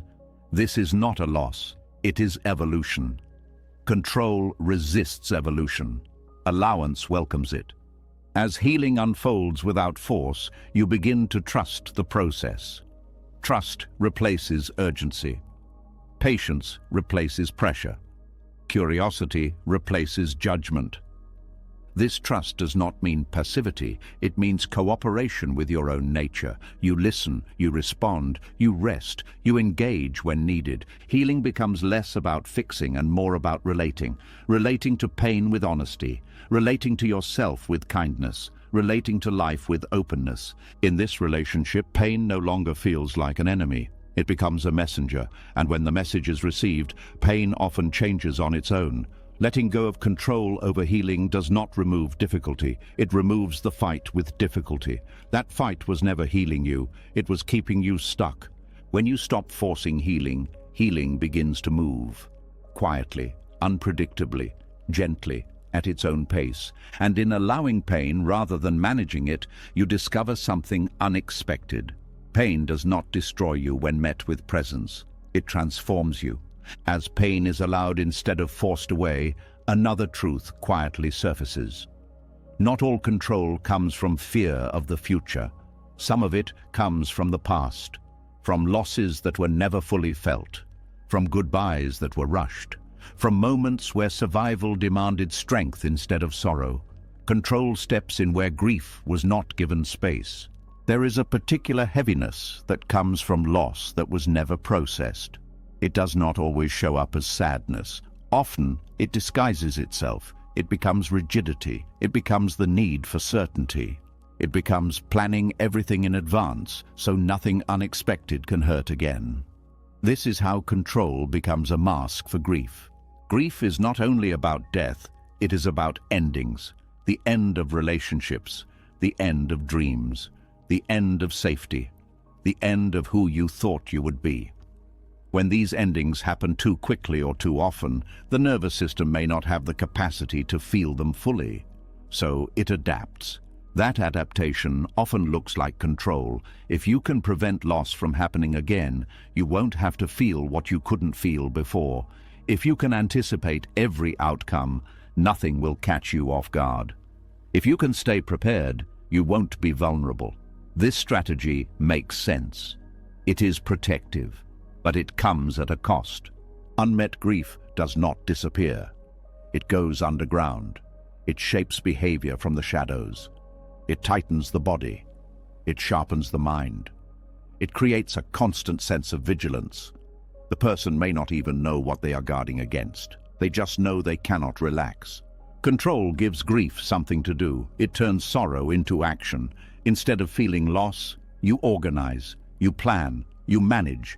You become efficient. Efficiency is praised. Grief is not. So control feels acceptable. Grief feels dangerous. Many people learned early that grief was not welcome. There was no time, no space, no permission. They learned to stay strong. Strength became identity. Control became survival. Vulnerability became risk. This is why rigidity often increases after loss. The nervous system associates openness with danger. It closes ranks. It creates rules. It demands predictability. Any deviation feels threatening because it echoes past pain. Planning becomes compulsive when grief is unresolved. Not because planning is bad, but because it is driven by fear. The future is mapped not out of creativity, but out of anxiety. Spontaneity feels unsafe. Uncertainty feels like loss repeating itself. Compulsive certainty is another expression of grief avoidance. When you insist on knowing, on clarity, on guarantees, you are trying to prevent the shock of loss. But life does not offer guarantees. The mind keeps demanding them anyway. This demand creates tension. Tension that lives in the jaw, the shoulders, the gut. The body stays braced. Rest feels unfamiliar. Letting go feels irresponsible. This is grief speaking through control. Grief also expresses itself as intolerance. Intolerance of mistakes, intolerance of ambiguity, intolerance of others' unpredictability. These are not personality flaws. They are signs of a system that learned loss was unbearable. Unmet grief often creates impatience with others' emotions. When someone expresses sadness or confusion, it can trigger discomfort. Not because you lack empathy, but because their feelings touch something unprocessed in you. Control steps in to shut this down. Advice replaces listening. Fixing replaces presence. Certainty replaces compassion. This protects you from feeling, but it also blocks connection. Grief needs witnessing. When it is not witnessed, it looks for other outlets. Control is one of the most socially acceptable outlets. It earns praise, it looks competent, it hides vulnerability. But the cost is subtle and ongoing. Relationships feel tense, joy feels fragile. Relaxation feels earned rather than natural. There is always something to manage, something to prepare for, something to fix.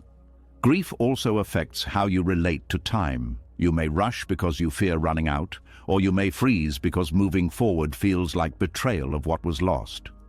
Control oscillates between these extremes. Unresolved loss often creates a fear of repetition. You try to ensure that nothing similar ever happens again. But this fear limits life. You avoid risks. You avoid attachment. You avoid depth. Depth reminds you of loss. Control promises protection, but it also isolates. You may feel alone even when surrounded by people. Grief wants connection. Control blocks it. The mind often believes that if grief is allowed, it will overwhelm everything. This belief keeps grief contained. But grief, like pain, moves when allowed.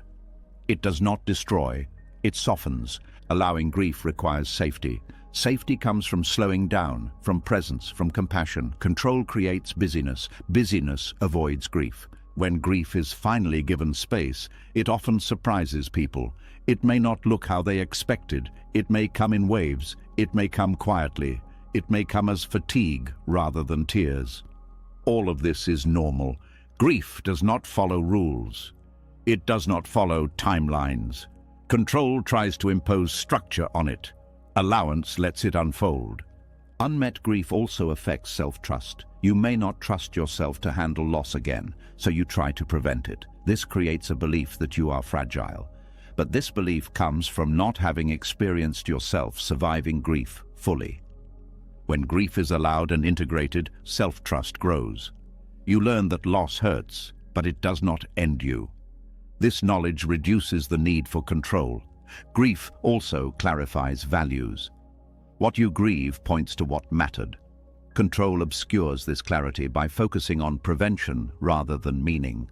There is wisdom in grief. It deepens compassion. It refines priorities. It humanizes. Control sterilizes experience. Grief makes it real. Many people fear that if they stop controlling, grief will flood in. Sometimes it does, briefly.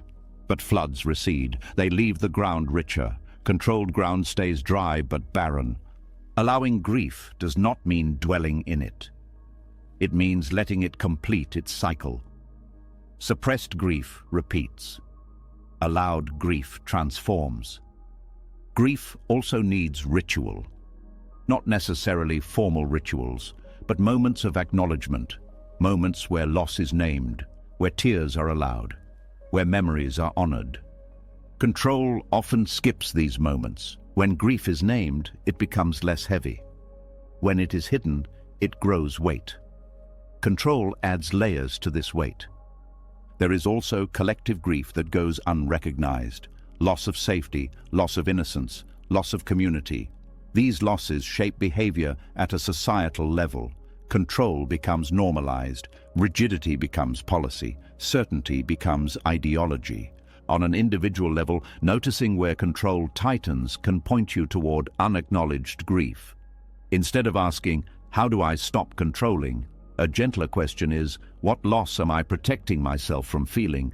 This question opens space. Space for honesty, space for compassion, space for healing. Grief often needs gentleness, not solutions. It needs time, not timelines. It needs presence, not plans. When grief is met with acceptance, control softens naturally. There is less to defend against, less to manage, less to prevent. Rigidity loosens when sorrow is allowed to breathe. Planning becomes flexible when fear of loss diminishes. Certainty becomes curiosity when trust returns. Grief also reconnects you to others. Shared grief creates bonds. It reminds you that vulnerability is universal. Control isolates. Grief connects. This connection does not erase pain. It makes it bearable. It reminds you that you are not alone in loss.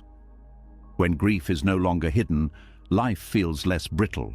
You are less afraid of change, less afraid of endings, less afraid of feeling deeply. Control once felt like protection, but protection built on avoidance is fragile.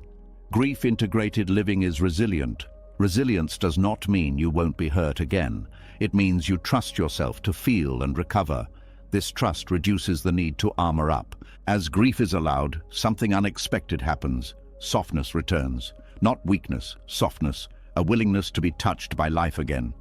This softness allows joy to enter more fully. Joy and grief are not opposites, they coexist. Control blocks both.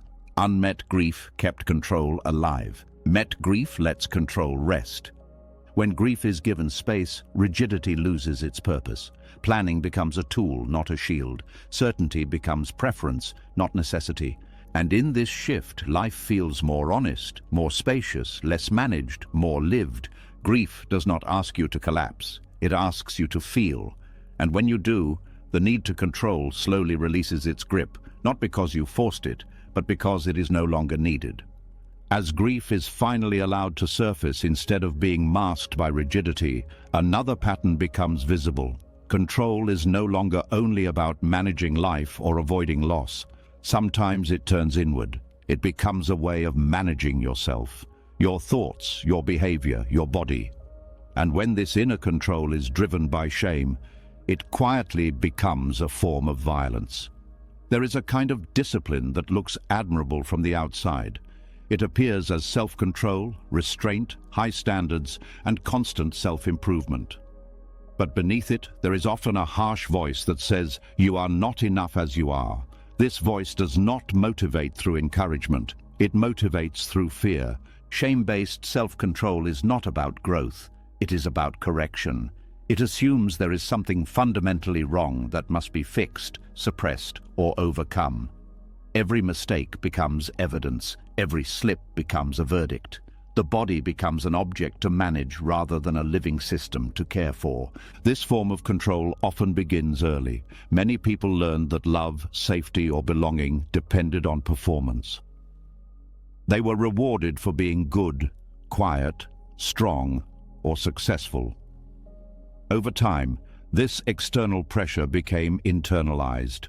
The watcher moved inside. Self-control rooted in shame does not rest. It is always monitoring, always evaluating, always comparing who you are to who you think you should be. This constant surveillance creates tension. The nervous system stays activated because it is never allowed to relax into acceptance.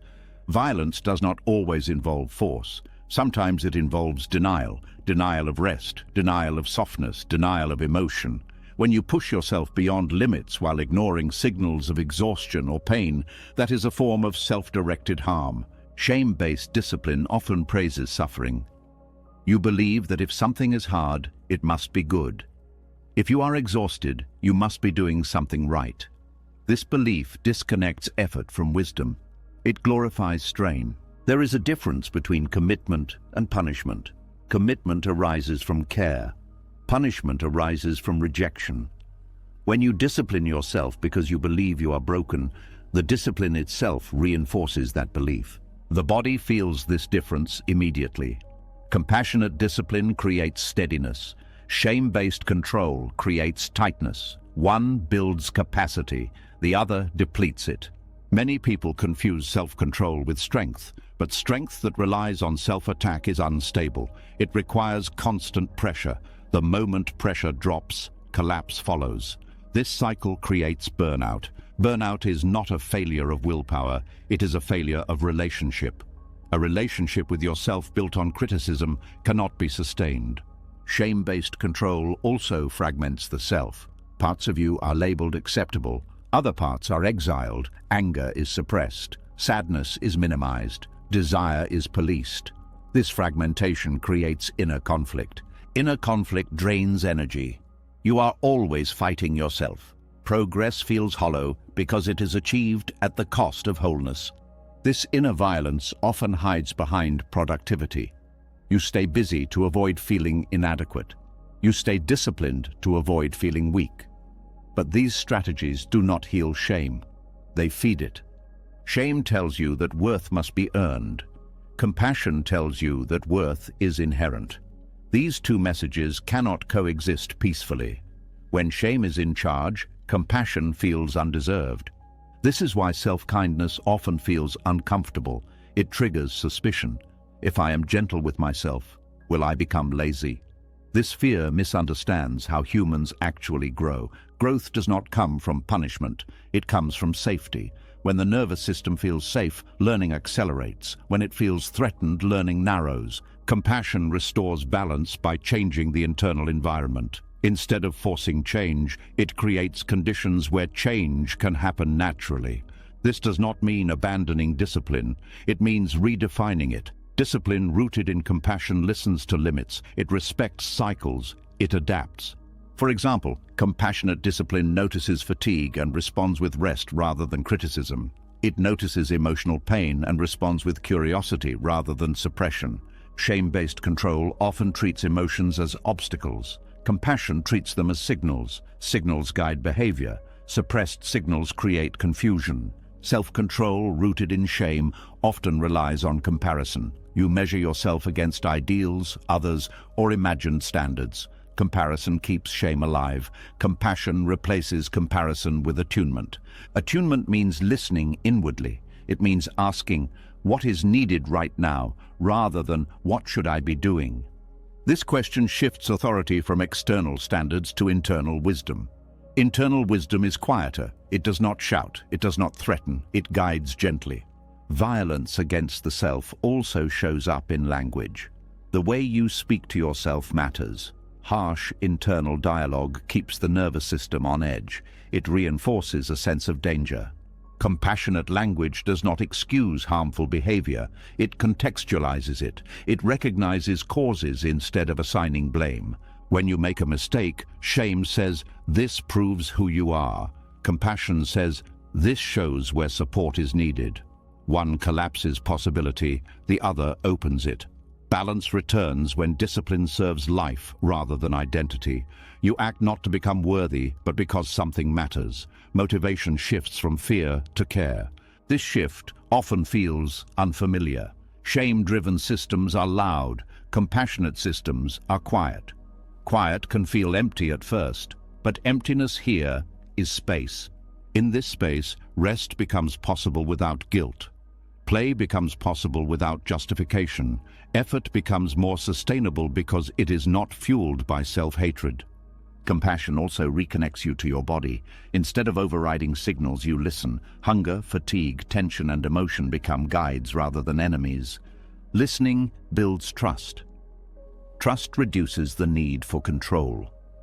When you trust yourself, you do not need to dominate yourself. Self-trust grows through experience. Each time you respond with care instead of punishment, you reinforce a new pattern. Over time, this pattern becomes default. There may be fear that compassion will remove standards. In reality, it refines them. Standards become aligned with values rather than shame. Values-driven discipline is flexible. It adjusts when conditions change. Shame-driven discipline is rigid. It breaks under pressure. Balance is not static. It is dynamic. Compassion allows for recalibration. Shame demands perfection. When compassion leads, failure is information, not indictment. Information guides learning. Indictment freezes it. This does not mean abandoning accountability. Accountability without compassion becomes cruelty. Accountability with compassion becomes growth. Violence against the self often mirrors violence experienced earlier in life. Internal control replaces external control. Compassion interrupts this cycle. By offering yourself what was missing, safety, patience, understanding, you heal not only current behavior, but old wounds. This healing does not happen instantly. The voice of shame may persist for a while. Compassion does not silence it by force. It responds with steadiness. Over time, the voice loses authority, not because it was defeated, but because it was understood. Discipline rooted in compassion feels different in the body. There is effort, but also ease. There is direction, but also rest. You still grow, you still change, but you do not bleed in the process. Balance is restored when self-control becomes self-care, when guidance replaces domination, when kindness becomes strength. This transformation does not make you weaker, it makes you whole. And wholeness does not require constant control to exist. When shame loosens its grip, discipline becomes an expression of respect rather than punishment. And in that respect, something long strained finally relaxes. As compassion replaces harsh self-control, a new temptation quietly appears. The urge to rest inside acceptance becomes so relieving that it risks turning into something else, something softer on the surface, but just as avoidant underneath. This is where surrender can be misunderstood, and where trust in life can slip into denial. There is a kind of relief that comes when you stop fighting yourself, when shame loosens, when discipline becomes humane. In that relief, it is easy to say, everything is fine, even when it is not. It is easy to call avoidance peace. It is easy to mistake detachment for wisdom. This is where spiritual bypassing begins. Spiritual bypassing happens when spiritual ideas are used to avoid uncomfortable realities. It sounds calm, it sounds accepting, but underneath, something essential is missing. Responsibility, boundaries, discernment. Without these, surrender becomes dissociation. Trusting life does not mean pretending harm is harmless. It does not mean ignoring patterns that need attention. It does not mean staying in situations that erode your dignity or safety. True trust is grounded, not airy. It is rooted in awareness, not escape. Many people confuse surrender with passivity because they are tired. Tired of effort, tired of self-correction, tired of control. In that exhaustion, the idea of just letting everything be feels like relief. But letting everything be without clarity often leads to repetition of suffering. Surrender without discernment is not freedom. It is resignation, and resignation carries quiet resentment. Resentment turns inward or outward over time. It does not dissolve simply because it is dressed in spiritual language. Trusting life begins with seeing life clearly, not as ideal, not as benevolent in every moment, but as complex, capable of beauty and harm, growth and decay, wisdom and ignorance. Trust does not deny this complexity, it learns to navigate it. Spiritual bypassing often shows up as premature acceptance. You accept before you feel, you forgive before you grieve, you let go before you understand. This creates an emotional backlog. What is bypassed does not disappear. It resurfaces later, often louder. True surrender includes emotional honesty. If something hurts, it is acknowledged. If something feels wrong, it is examined. Trust does not silence intuition. It sharpens it. Boundaries are often misunderstood as control, but boundaries are not about dominating others. They are about clarity of self. A boundary says, this is where I end and you begin. Without boundaries, trust becomes confusion. Trusting life does not require you to tolerate harm. It requires you to recognize what is happening without distortion.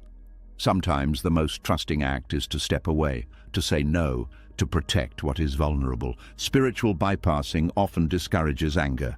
Anger is labeled unspiritual, but anger is not the enemy. Unexamined anger is. Anger contains information about violation, injustice, and unmet needs. When anger is bypassed, those needs remain unmet.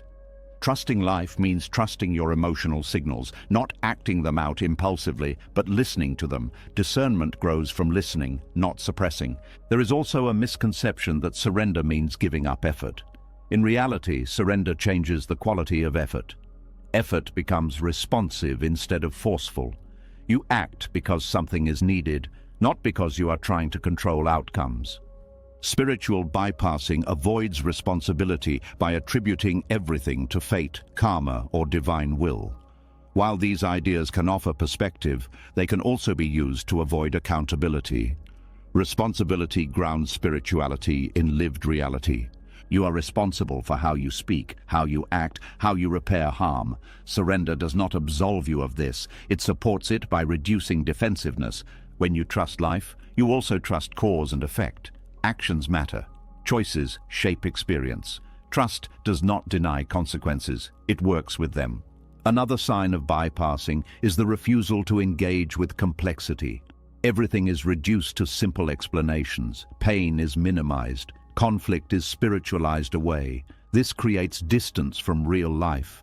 Trusting life means staying engaged even when things are messy. It means being willing to feel confused, to ask hard questions, to admit uncertainty. Certainty is often a refuge from fear.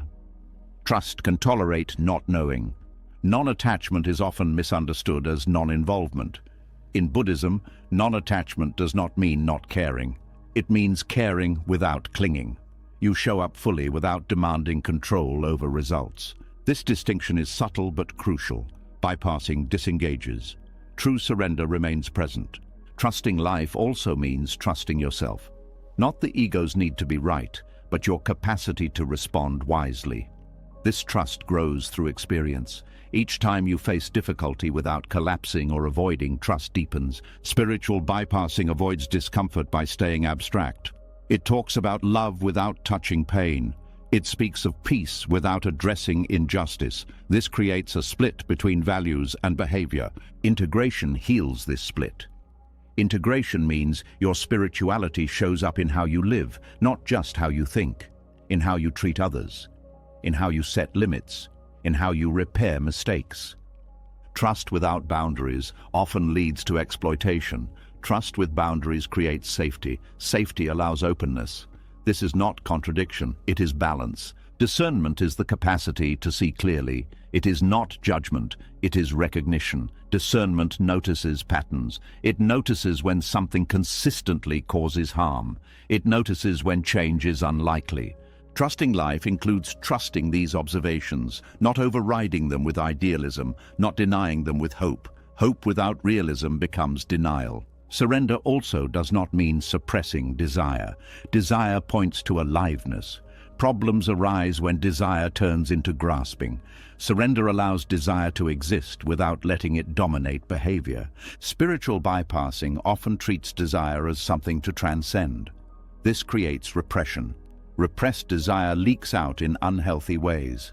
Trust allows desire to be known without being obeyed blindly.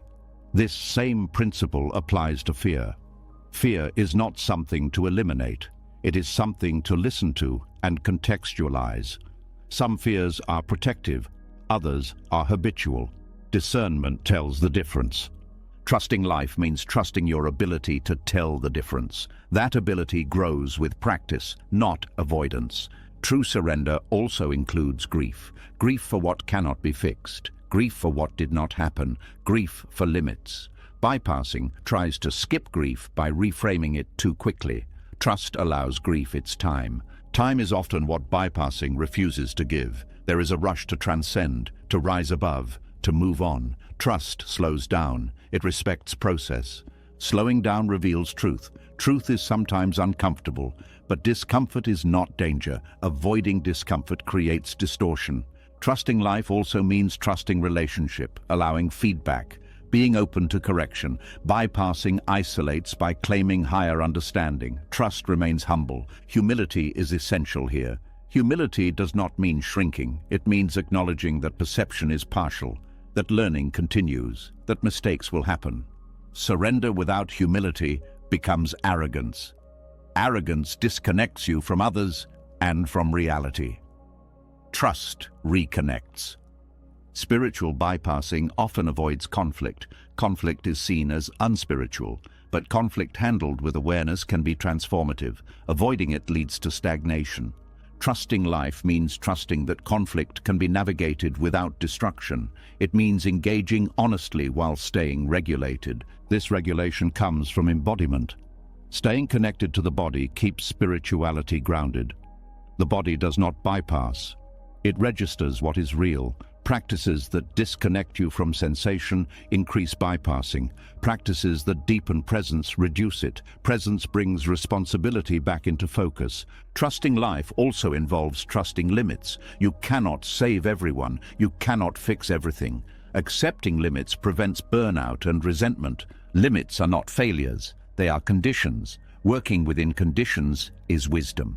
Spiritual bypassing often ignores power dynamics. It treats all situations as equal expressions of growth. This can excuse harm. Trusting life includes acknowledging imbalance and protecting the vulnerable. Compassion without discernment becomes naivety. Discernment without compassion becomes cruelty. Balance requires both. Trusting life is not blind faith. It is an informed openness, an openness that sees clearly, feels deeply, and responds appropriately. Surrender here is active. It stays awake. It notices when something is out of alignment and responds without panic. This kind of surrender does not remove effort, it removes force. Effort guided by clarity is sustainable. Force driven by fear is not. As bypassing falls away, trust becomes more embodied, less about beliefs, more about presence, less about ideals, more about lived truth. You stop using spirituality to escape life and start using it to meet life. This is where trust becomes real. Real trust does not deny pain. It walks with it. It does not erase responsibility. It embraces it without self-punishment. It does not abandon boundaries. It respects them as expressions of care. In this balance, surrender stops being a concept and becomes a way of relating. You remain open without being unprotected. You remain compassionate without being passive. You remain trusting without being naive, and in that balance, life feels less like something to escape into meaning and more like something you can stand inside with clarity, responsibility, and quiet confidence. As trust becomes grounded instead of idealized, another attachment quietly reveals itself. Even when control softens, even when responsibility and discernment are held with care, the mind often clings to one last demand, the demand to understand, to explain, to close the loop. And when that demand is not met, tension returns. There is a particular discomfort that arises when something ends without explanation. A conversation that never happened, a relationship that faded without clarity, a loss that makes no sense. The mind reacts by searching. It wants a reason, a lesson, a final answer that will make the experience feel complete. This search feels natural. Meaning creates orientation. Answers create a sense of safety, but not every experience offers resolution. Some events leave questions open. Some pain does not organize itself into a neat story. When the mind insists on closure where none is available, suffering continues long after the event has passed. Closure is often mistaken for peace. The belief is simple: if I understand why this happened, I will be free. But understanding does not always bring relief. Sometimes it deepens rumination. Sometimes it becomes another way of revisiting pain. The need for closure is a form of control. It is the mind trying to finish something emotionally by finishing it intellectually. But emotional processes do not always follow logic. They move through sensation, time, and acceptance. Many people believe they cannot move forward without answers. Yet life shows otherwise. People move forward every day without fully understanding their past. What allows movement is not resolution, but capacity. Capacity to hold uncertainty without collapsing. Acceptance does not guarantee explanation. It offers something different. It offers the ability to live with unanswered questions without being consumed by them. The mind often confuses not knowing with danger. Uncertainty feels like instability, but uncertainty is not the same as chaos. It is simply the absence of narrative closure. Narratives give the ego coherence. They tell a story about who you are and why things happened. When a story cannot be completed, the ego feels threatened. It fears fragmentation. But fragmentation does not come from unanswered questions. It comes from refusing to allow experience to remain open. The fight for closure creates more disturbance than the lack of answers. There are experiences that cannot be explained without distortion. Trying to explain them reduces their complexity. Loss, betrayal, sudden change, and deep love often fall into this category. Any explanation feels insufficient. When the mind insists on closure, it often settles for false certainty. It creates explanations that blame, idealize, or oversimplify. These explanations feel relieving at first, but they rarely last. Doubt returns. The freedom of not needing closure begins when you recognize that peace does not depend on understanding everything. Peace depends on your relationship with not knowing.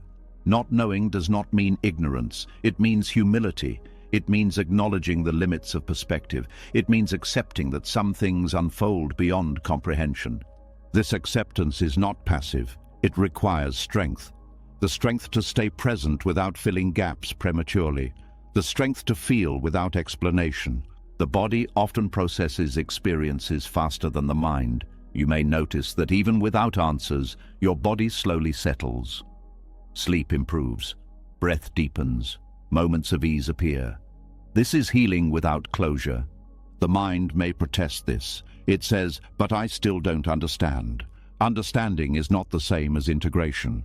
Integration happens when experience is allowed to settle into the system without being constantly interrogated. Interrogation keeps the nervous system alert. Alertness prevents rest. Rest allows integration. Integration reduces suffering. Many people chase closure because they believe it will prevent future pain. If I understand this, it won't happen again. But life does not offer that guarantee. Even fully understood pain can repeat. What changes is how you meet it. Not needing closure builds resilience. Resilience does not come from certainty. It comes from adaptability. Adaptability grows when you learn to live without full control of meaning.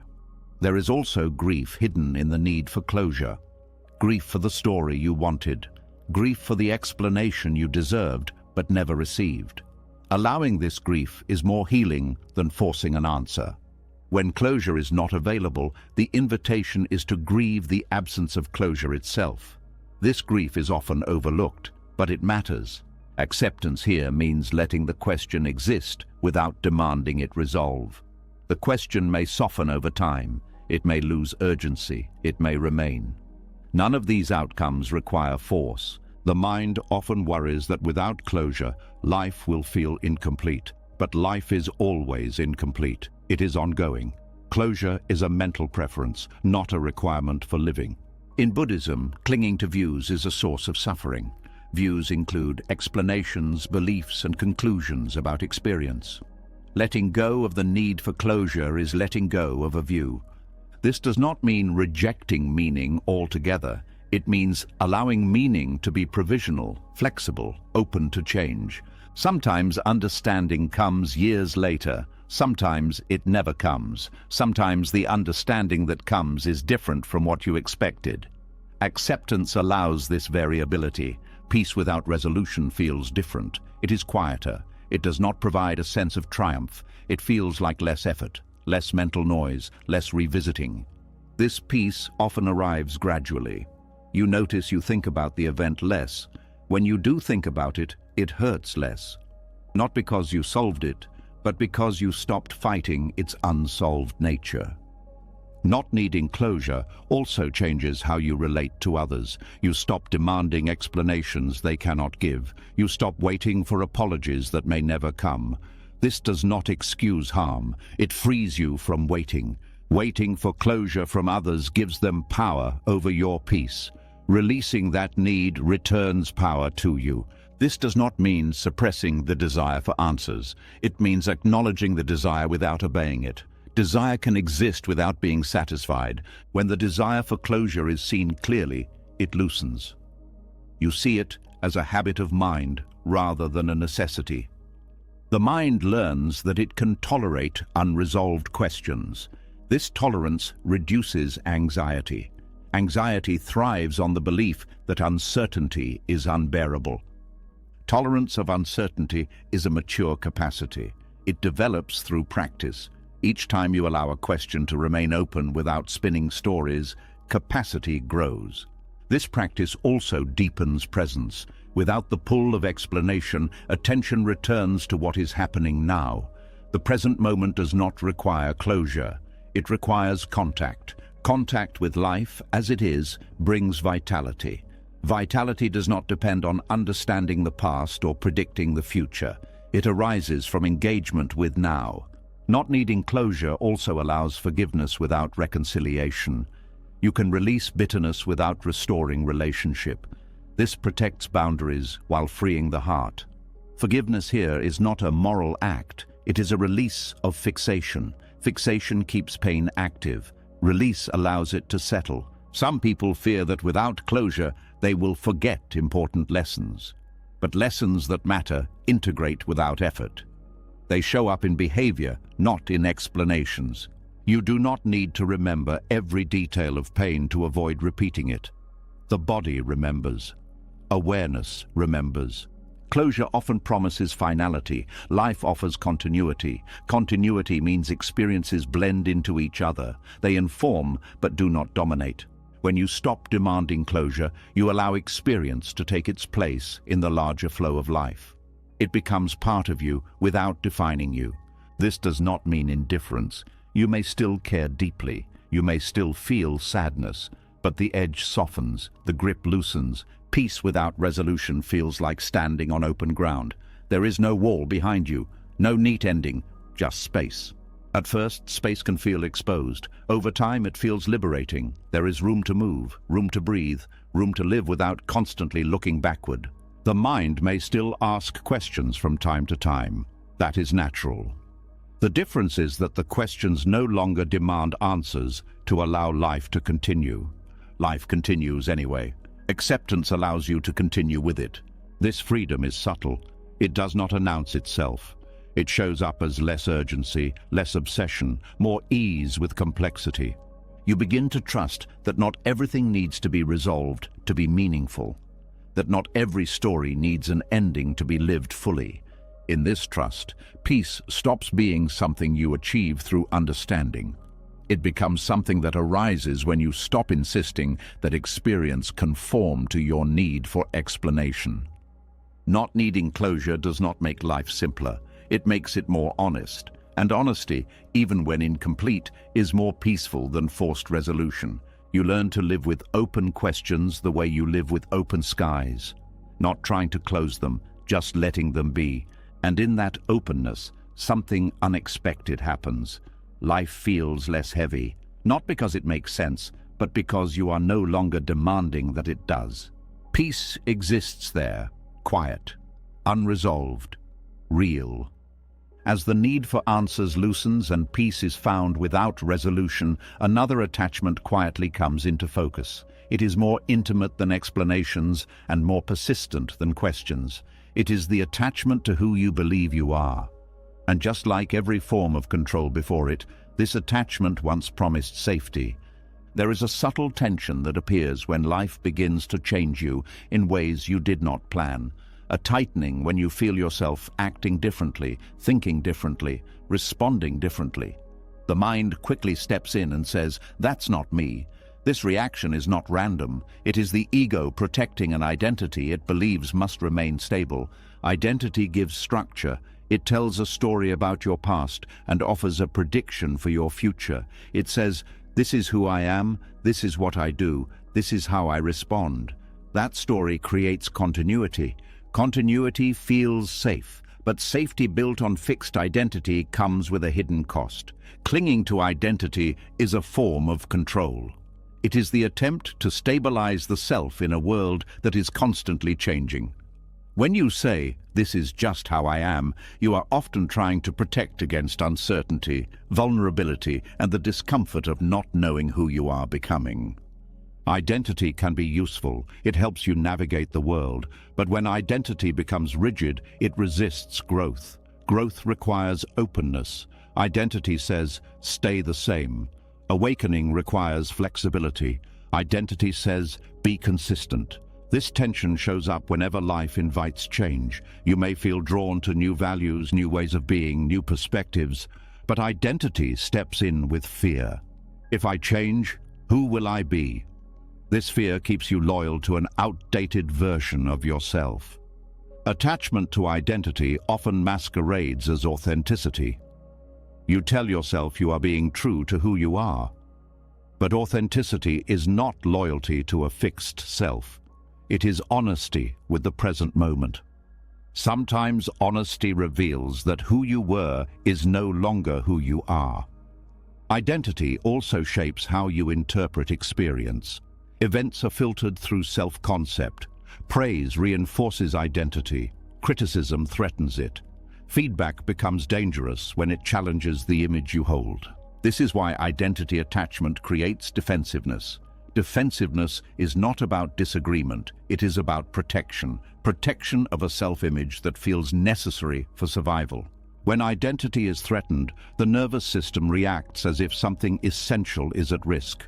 Shame, anger, withdrawal, or justification appear. These reactions are not personal flaws, they are protective responses to perceived annihilation of self. But the self that feels threatened is not as solid as it appears. Identity is a collection of memories, roles, beliefs, and habits. It is constructed, useful, but not fixed. When you cling to it, you treat it as permanent. Impermanence applies to identity as much as it applies to everything else. You are not the same person you were years ago. You will not be the same person years from now. Trying to freeze identity creates inner conflict. This conflict often shows up as resistance to learning. Learning requires admitting you don't know. Identity often insists you already do. This blocks curiosity. It also shows up as resistance to vulnerability. Vulnerability requires not knowing how you will be seen. Identity wants control over perception. Identity attachment also limits awakening. Awakening is not adding something to who you are. It is loosening the grip on who you think you must be. When identity is defended at all costs, awakening feels threatening rather than liberating. Many people approach spiritual growth by trying to become a better version of their identity, more peaceful, more wise, more spiritual, but this approach keeps identity at the center. It subtly reinforces control. True transformation often feels like loss before it feels like gain. You lose certainty. You lose familiar narratives. You lose the comfort of knowing how to describe yourself. Identity resists this loss. This resistance can look like clinging to labels. Labels about personality, history, trauma, spirituality, or beliefs. Labels can offer understanding, but they can also become cages. When you say, "This is just how I am," you may be closing the door to change. When you say, "This is what happened to me," you may be freezing an experience that wants to integrate and move. Identity also creates separation. You define yourself against others. You become invested in difference. Difference reinforces identity. Similarity threatens it. This separation limits compassion. When you cling to identity, you see others through the lens of self and other. When identity softens, shared humanity becomes more visible. Identity attachment also fuels comparison. You measure yourself against others to confirm who you are. Comparison keeps the ego active. It distracts from presence. Presence does not require identity. In presence, there is experience without commentary, sensation, emotion, awareness. No label is needed. This can feel unsettling. Without identity, the mind asks, "Who am I now?" But this question only arises because the mind is used to defining itself. Awareness does not need definition to exist. Buddhist teachings often point to non-self not as a philosophical position, but as a lived experience. When you look closely, you cannot find a fixed self. There are thoughts, feelings, perceptions, but no permanent owner. This realization does not erase personality or function. It removes the rigidity around them. You still respond, but you are not trapped by a story. When identity loosens, growth becomes less threatening. You are not betraying yourself by changing. You are responding to life. Uncertainty becomes more tolerable because you are no longer trying to protect an image. You can say, "I don't know," without feeling diminished. This openness allows learning to resume. Curiosity replaces defense. You listen more. You adapt. Identity attachment often keeps people stuck in roles long after they stop serving. The strong one, the responsible one, the broken one, the healer, the victim. Roles that once helped can become burdens. Letting go of these roles can feel like losing purpose. But purpose does not disappear, it evolves. Identity also influences how you relate to pain. You may identify as someone who is wounded, resilient, or healed. These identities shape how you interpret experience.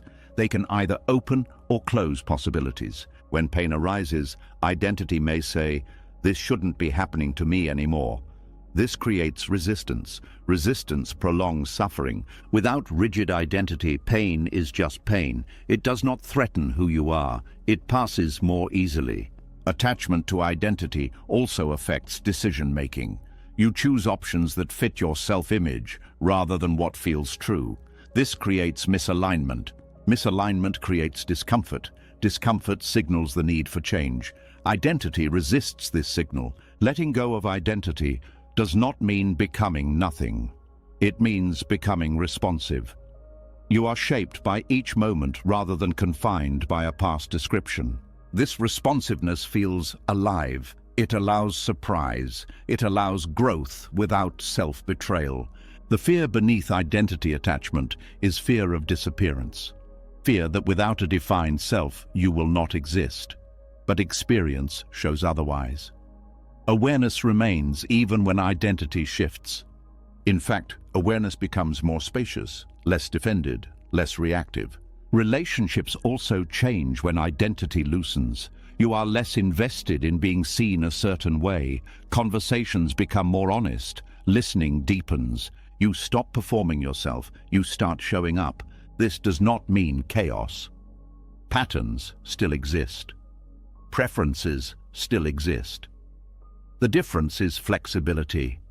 You are not bound to them. Awakening is often described as remembering rather than becoming. Remembering that you are not the story you tell about yourself. You are the awareness in which the story appears. This remembering can feel destabilizing at first. The ego loses its anchor, but something steadier replaces it. Presence. Presence does not need to be protected. It does not need to be consistent. It adapts naturally. When identity attachment loosens, resistance to growth fades. You are less afraid of change because there is less to lose. This does not remove grief. You may grieve old versions of yourself. That grief is part of integration. Integration happens when identity becomes fluid rather than fixed. You carry your past without being confined by it. Life invites change constantly. Identity tries to negotiate with that invitation. Awakening accepts it. Clinging to who I am once felt like stability. Letting go reveals a deeper stability, one that does not depend on staying the same. This stability is not rigid. It moves. It responds. It remains present even as forms change. When you stop controlling identity, you allow yourself to grow without betrayal. You allow uncertainty without panic. You allow awakening without fear of disappearance. You are still here, more open, less defined, more alive. And in that openness, life no longer feels like something you must protect yourself from. It feels like something you can meet, moment by moment, without needing to know exactly who you are at every step. As identity softens and the grip on who I must be loosens, another fear rises closer to the surface. It is not about losing control over outcomes or meaning anymore. It is about how you might be seen when you stop controlling. The fear of appearing weak, the fear of being exposed, the fear of being powerless. There is a tension that shows up the moment you consider letting others see you without armor. A tightening that says, if they see this, I lose respect. This reaction is deeply conditioned. From early on, many people learned that vulnerability was unsafe, that showing fear invited judgment, that showing sadness invited dismissal. So strength became performance and control became protection. The ego thrives on the appearance of power. Power here does not mean actual capacity. It means image, being composed, being capable, being unaffected. Vulnerability threatens this image because it reveals uncertainty, need, and limitation. The ego confuses these with weakness, but vulnerability is not the absence of strength. It is the absence of pretense, and pretense is exhausting. Control is often an attempt to manage perception. You control what you reveal. You control what you admit. You control how much you need others. This keeps the ego intact, but it keeps connection shallow. The fear of being seen as powerless is not really about others. It is about self-image, about the belief that worth depends on competence and independence. Vulnerability challenges this belief by exposing dependency and uncertainty, which are fundamental parts of being human. When vulnerability is avoided, power becomes rigid. It must be defended constantly. Any crack feels dangerous. This creates anxiety. Anxiety fuels more control. Vulnerability, when allowed, does the opposite. It relaxes the system. You no longer need to perform strength. You can rest in honesty. Many people believe vulnerability will lead to rejection. Sometimes it does. But rejection based on truth is less damaging than acceptance based on performance. Performance requires constant upkeep. Truth does not. Control keeps relationships predictable but distant. Vulnerability introduces unpredictability but depth. Depth is risky, but it is also nourishing. The ego equates vulnerability with loss of status, but status is a social construct. Liberation is internal. Liberation comes from no longer needing to uphold an image to feel okay. Vulnerability exposes need. Need feels dangerous because it implies dependence. But dependence is not failure. It is reality. Humans are relational beings. Control tries to deny this. When you admit need, you give others the opportunity to meet you. This meeting creates connection. Control prevents meeting because it keeps you sealed. The fear of being powerless also shows up in conflict.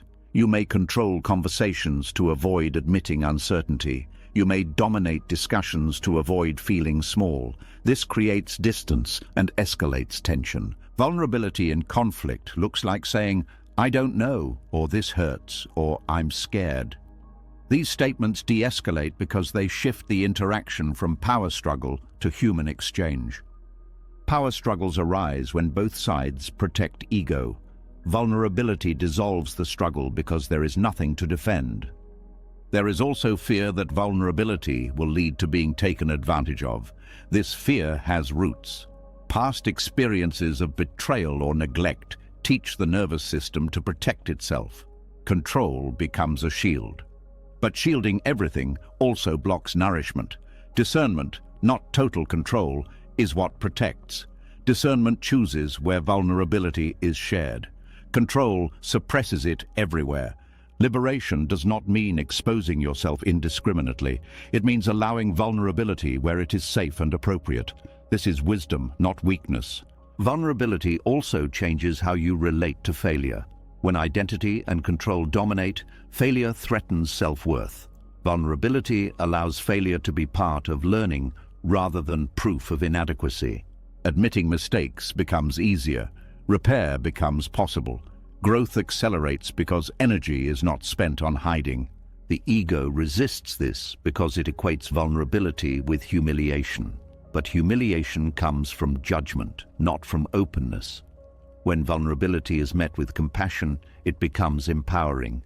Even when vulnerability is not met well, it still frees you internally. You no longer carry the burden of concealment. Concealment is heavy. Honesty is lighter.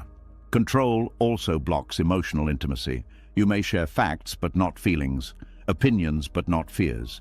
This keeps relationships functional but not fulfilling. Vulnerability invites reciprocity. When one person opens, others often follow. This creates mutual trust. Trust reduces the need for control. The fear of powerlessness often hides a deeper fear of abandonment. If I am vulnerable, will I be left? Control tries to prevent this by appearing strong, but strength does not guarantee connection. Authenticity does. Liberation comes when you realize that you cannot control how others respond to your vulnerability. And you do not need to. Your freedom does not depend on their approval. When you allow yourself to be seen as you are, you reclaim energy. Energy, once used to manage perception, becomes available for living. Vulnerability also reconnects you to your body. Control often keeps awareness in the mind.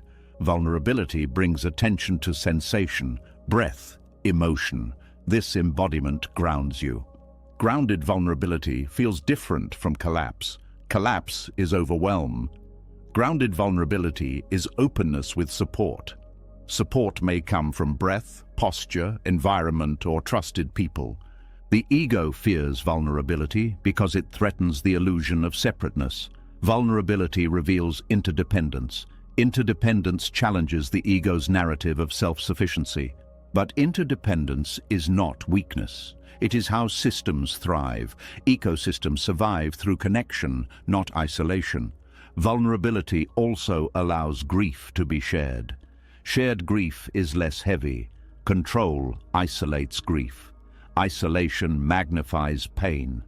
Liberation through vulnerability does not mean constant emotional exposure. It means not hiding from your own experience. It means acknowledging fear, sadness, joy, and uncertainty internally, even when you choose not to share externally. This internal honesty is the foundation. External sharing is secondary. You cannot be vulnerable with others if you are not vulnerable with yourself. Self-vulnerability means admitting confusion, admitting limitation, admitting that you do not have it all together. This admission reduces pressure. Pressure is a form of violence. The fear of being powerless also affects leadership. Many leaders control to avoid appearing uncertain. This creates rigidity. Leaders who allow vulnerability create trust. Trust improves cooperation. This applies in families, workplaces, and communities. Vulnerability humanizes authority. Control dehumanizes it. Liberation is not about losing power, it is about redefining power. Power is not domination, it is capacity. Capacity to feel, capacity to respond, capacity to stay present under stress. Vulnerability expands capacity. Control constricts it. When you allow yourself to be vulnerable, you discover that you survive exposure. The nervous system learns that openness is not fatal. This learning reduces fear over time. Fear diminishes when experience contradicts it. Each moment of safe vulnerability rewires expectation. The ego may still protest. It may warn of danger. You do not silence it by force. You listen, assess, and choose consciously. Choice is key. Vulnerability chosen is empowering. Vulnerability forced is traumatizing. Control often arises from past forced vulnerability. Healing restores choice. Liberation does not require abandoning protection entirely. It requires flexibility. The ability to open and close as needed. Control is rigid. Vulnerability is fluid. As vulnerability becomes familiar, the fear of being seen as powerless fades. You realize that power was never in hiding. It was in presence. Presence does not need to impress. It does not need to dominate. It simply meets what is. This meeting is freeing. You stop acting strong and start being real. Realness attracts connection that does not depend on performance. When you no longer fear being seen without armor, you move through life with less resistance. Less need to manage impressions, less fear of exposure. Liberation here is subtle. It feels like relief. Relief from carrying an image. Relief from constant defense. You still have strength. But it is quieter. It is not something you prove. It is something you trust. And in that trust, vulnerability stops being a threat and starts being what it always was. A doorway into connection, authenticity, and freedom from the exhausting need to control how you are seen. As the fear of being seen without armor begins to fade, a deeper unease quietly takes its place. It is not about exposure anymore. It is about not knowing what will happen, not knowing who you are becoming, not knowing what the next step should be. And for a mind trained to equate certainty with safety, this can feel like standing on open ground with no map. There is a subtle panic that arises when answers fall away. A reflex to reach for conclusions, beliefs, plans, or identities to regain footing. This reflex is understandable. From an early age, knowing was rewarded. Having answers meant competence. Not knowing meant weakness. Over time, Uncertainty became something to escape rather than something to inhabit. Yet Buddhist practice points to a counterintuitive truth. Not knowing is not a gap to be filled. It is a space to rest in, and learning to rest there is not regression, it is maturity. Uncertainty is often mistaken for confusion, but confusion is agitation. Uncertainty is openness. Confusion says something is wrong. Uncertainty says something is unfolding. One tightens the body, the other softens it. The ego resists uncertainty because it cannot control it. Certainty gives the ego structure. It tells a story about cause and effect, about right and wrong, about where things are headed. Uncertainty dissolves that structure. The ego fears dissolution, but awareness does not fear uncertainty. Awareness is spacious enough to hold it. When you stop trying to resolve not knowing, awareness becomes more present, more grounded, more alive. Many people believe that spiritual growth means accumulating insight, more understanding, more clarity, more certainty. But in Buddhist teachings, wisdom often looks like the opposite. It looks like the willingness to stay with questions without rushing to answers. This willingness is not passive. It is deeply attentive. It requires staying present with discomfort. It requires trust in experience rather than belief. It requires patience. Patience here is not waiting for certainty to arrive. It is allowing uncertainty to be as it is. This allowance changes your relationship to life. When you allow uncertainty, you stop treating it as an emergency. The nervous system begins to settle. You realize that not knowing does not mean danger. It means openness. Openness allows learning. Certainty often blocks it. When you think you already know, curiosity shuts down. When you admit you don't, curiosity awakens. Curiosity is gentle. It does not demand. It explores. It notices. It listens. This quality is central to Buddhist practice. Allowing uncertainty also reduces mental violence. The mind often attacks itself for not knowing. I should have figured this out by now. I should be further along. These judgments create suffering. When you allow not knowing, you stop punishing yourself for being human. You recognize that growth is not linear and clarity does not arrive on command. Uncertainty also reveals impermanence in real time. Plans change. Insights shift. What felt true yesterday feels incomplete today.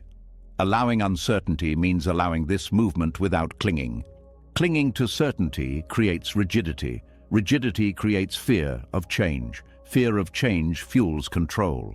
Allowing uncertainty breaks this cycle.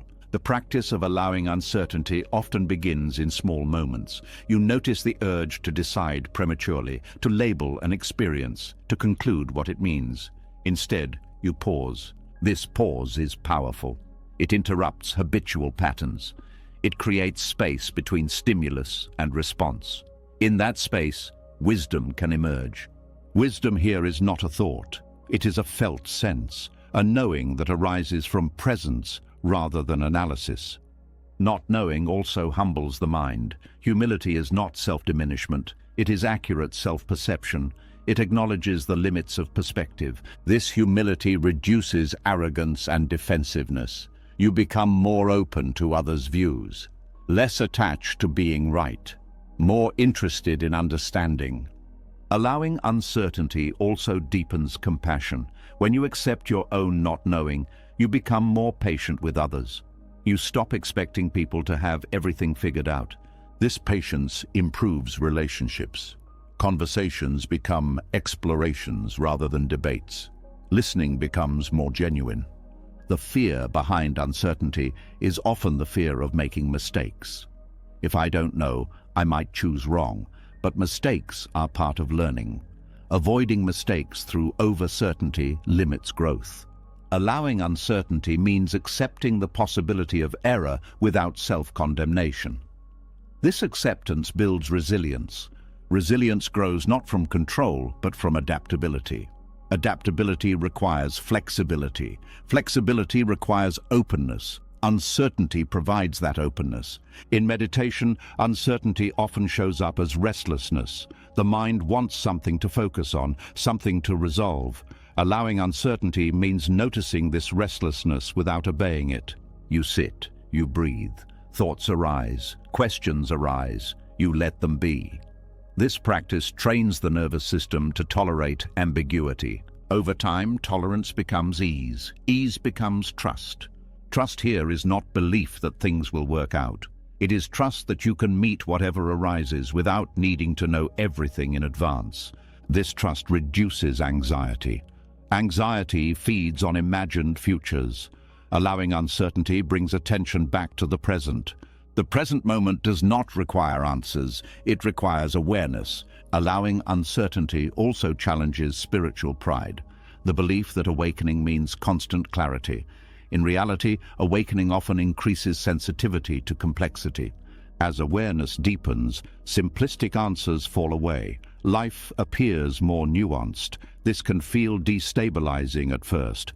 But this destabilization is not loss, it is expansion. You are seeing more, not less. Not knowing becomes a sign of depth.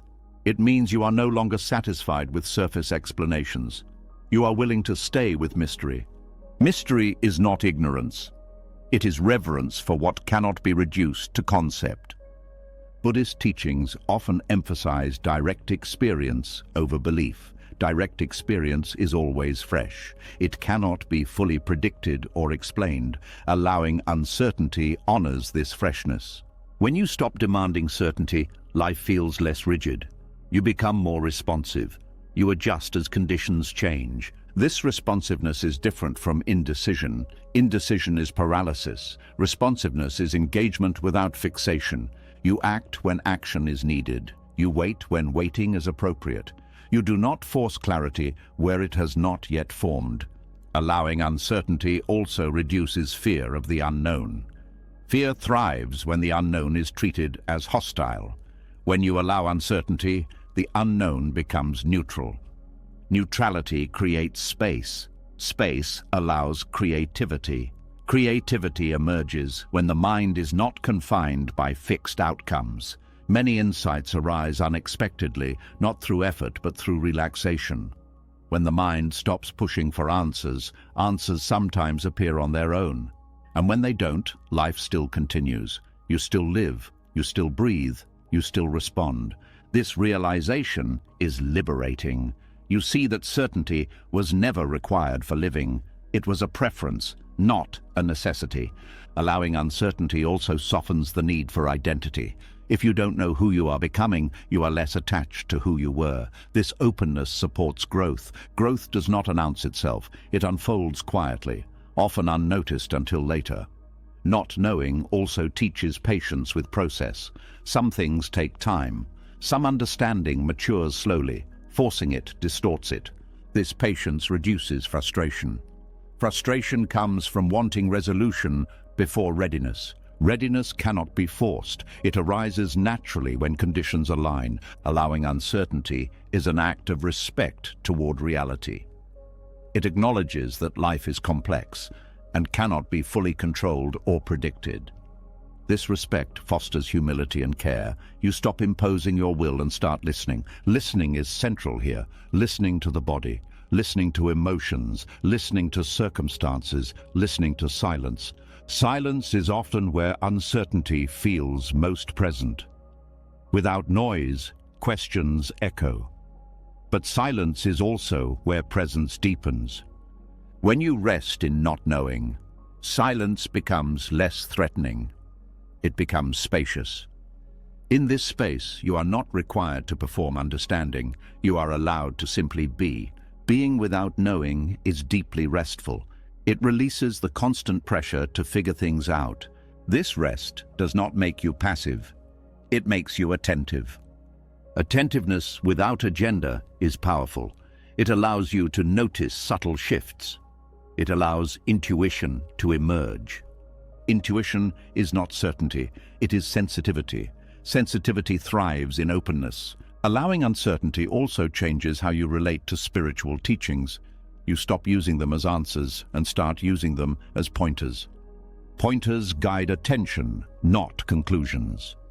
They invite exploration rather than belief.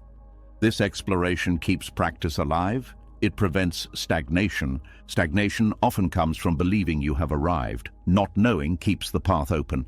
The mature spiritual capacity is not constant confidence. It is comfort with ambiguity, comfort with not having the final word.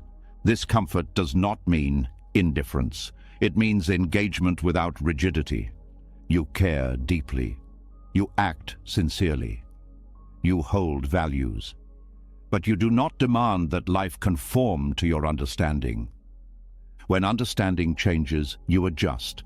This adjustment becomes natural, less dramatic, less threatening. Allowing uncertainty also prepares you for loss. Loss often brings unanswered questions. If you can rest in not knowing, loss is less destabilizing. You grieve without needing explanation. You mourn without needing justification. This does not remove pain. It removes resistance to pain. Resistance intensifies suffering. Allowance softens it. Over time, allowing uncertainty becomes a quiet confidence. Not confidence in outcomes, but confidence in presence. Presence is enough. It meets whatever arises. You may still seek understanding. Curiosity does not disappear. The difference is urgency. Urgency dissolves. Inquiry remains. Inquiry without urgency is gentle. It respects timing. It listens more than it demands. This quality permeates life. Conversations become less about proving. Decisions become less pressured. Waiting becomes more tolerable. Life feels less like a test and more like a process. You stop asking, "When will I know?" and start asking, "What is here now?" This question anchors you. Allowing uncertainty does not make life smaller. It makes it wider, more breathable, less constrained by fear. In that wideness, you discover that not knowing was never a failure. It was an invitation. An invitation to stay present, to remain open, to trust awareness rather than answers. And as you accept this invitation again and again, uncertainty loses its edge. It becomes a companion rather than an enemy. You no longer rush to close it. You learn to stand within it. And in standing there, you find a quiet stability that certainty never provided. As resting in not knowing becomes more familiar, something else begins to shift quietly in the background. The mind loosens its grip on answers, but another habit remains active. Expectations. Expectations about how life should unfold, how people should behave, how healing should look, how suffering should resolve. These expectations often feel reasonable, even kind, but they carry a hidden cost. There is a subtle closing of the heart that happens when expectations harden, not because you stop caring, but because you start filtering reality through conditions. When things meet those conditions, compassion flows easily. When they don't, compassion narrows, delays, or disappears altogether. Control and compassion cannot fully coexist. Control requires certainty, predictability, and standards. Compassion requires openness, curiosity, and the willingness to meet what is actually present. When expectations become rigid, perception tightens, and what tightens perception blocks compassion. Rigid expectations shape how you see suffering. You may believe that suffering should look a certain way, that pain should be expressed calmly, that healing should progress steadily, that strong people should cope better. These beliefs are rarely conscious, but they influence response. When suffering doesn't match expectation, judgment appears.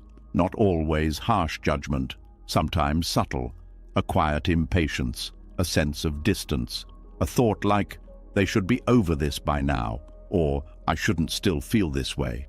That should closes the door to compassion. Compassion is not agreement. It is not approval. It is accurate seeing.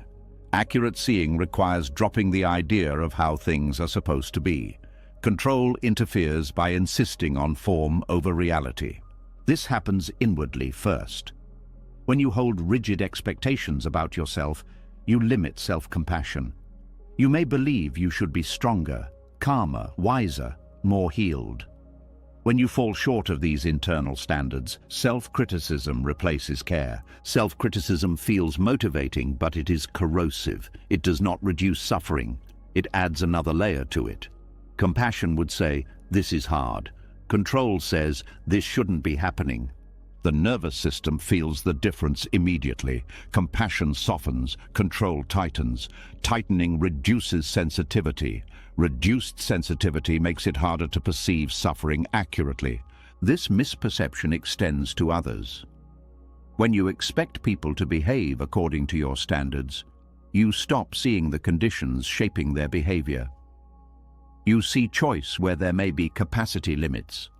You see intention where there may be fear. Compassion depends on context. Control strips context away. It reduces complex human experience to right and wrong, progress and failure, strength and weakness.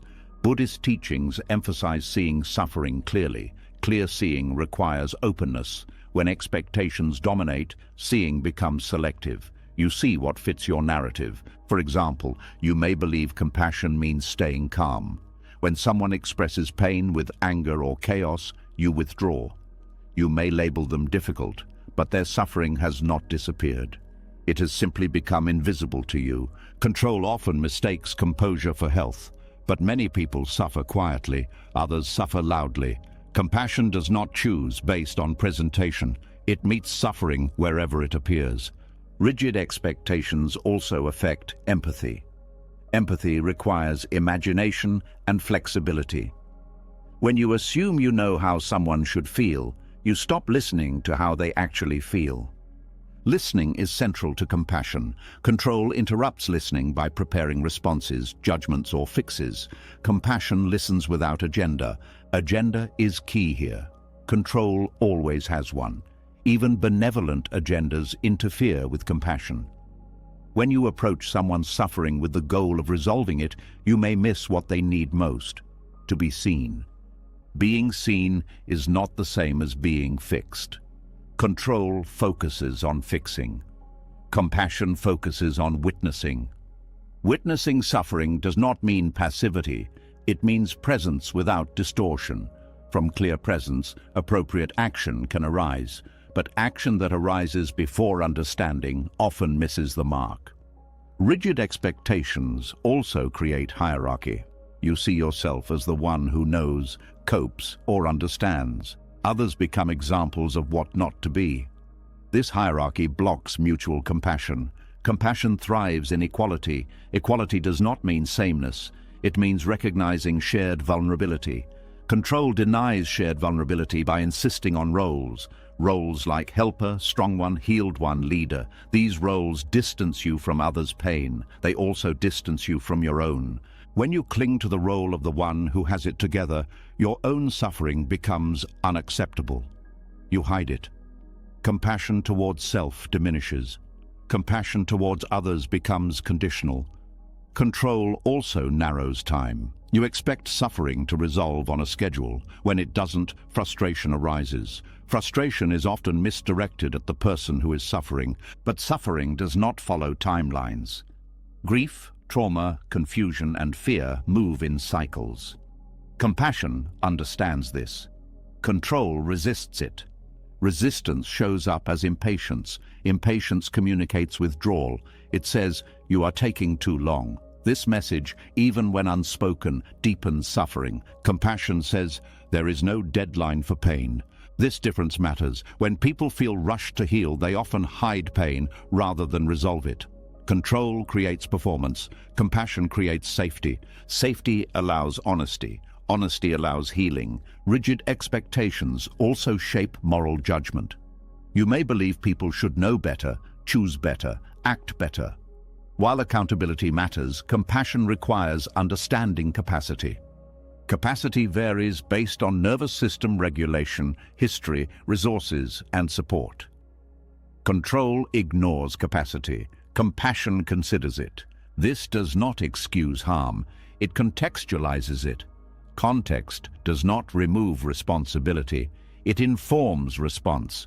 Without context, responses become punitive. Punitive responses may satisfy a sense of control, but they rarely reduce suffering. They often increase it. Control also interferes with forgiveness.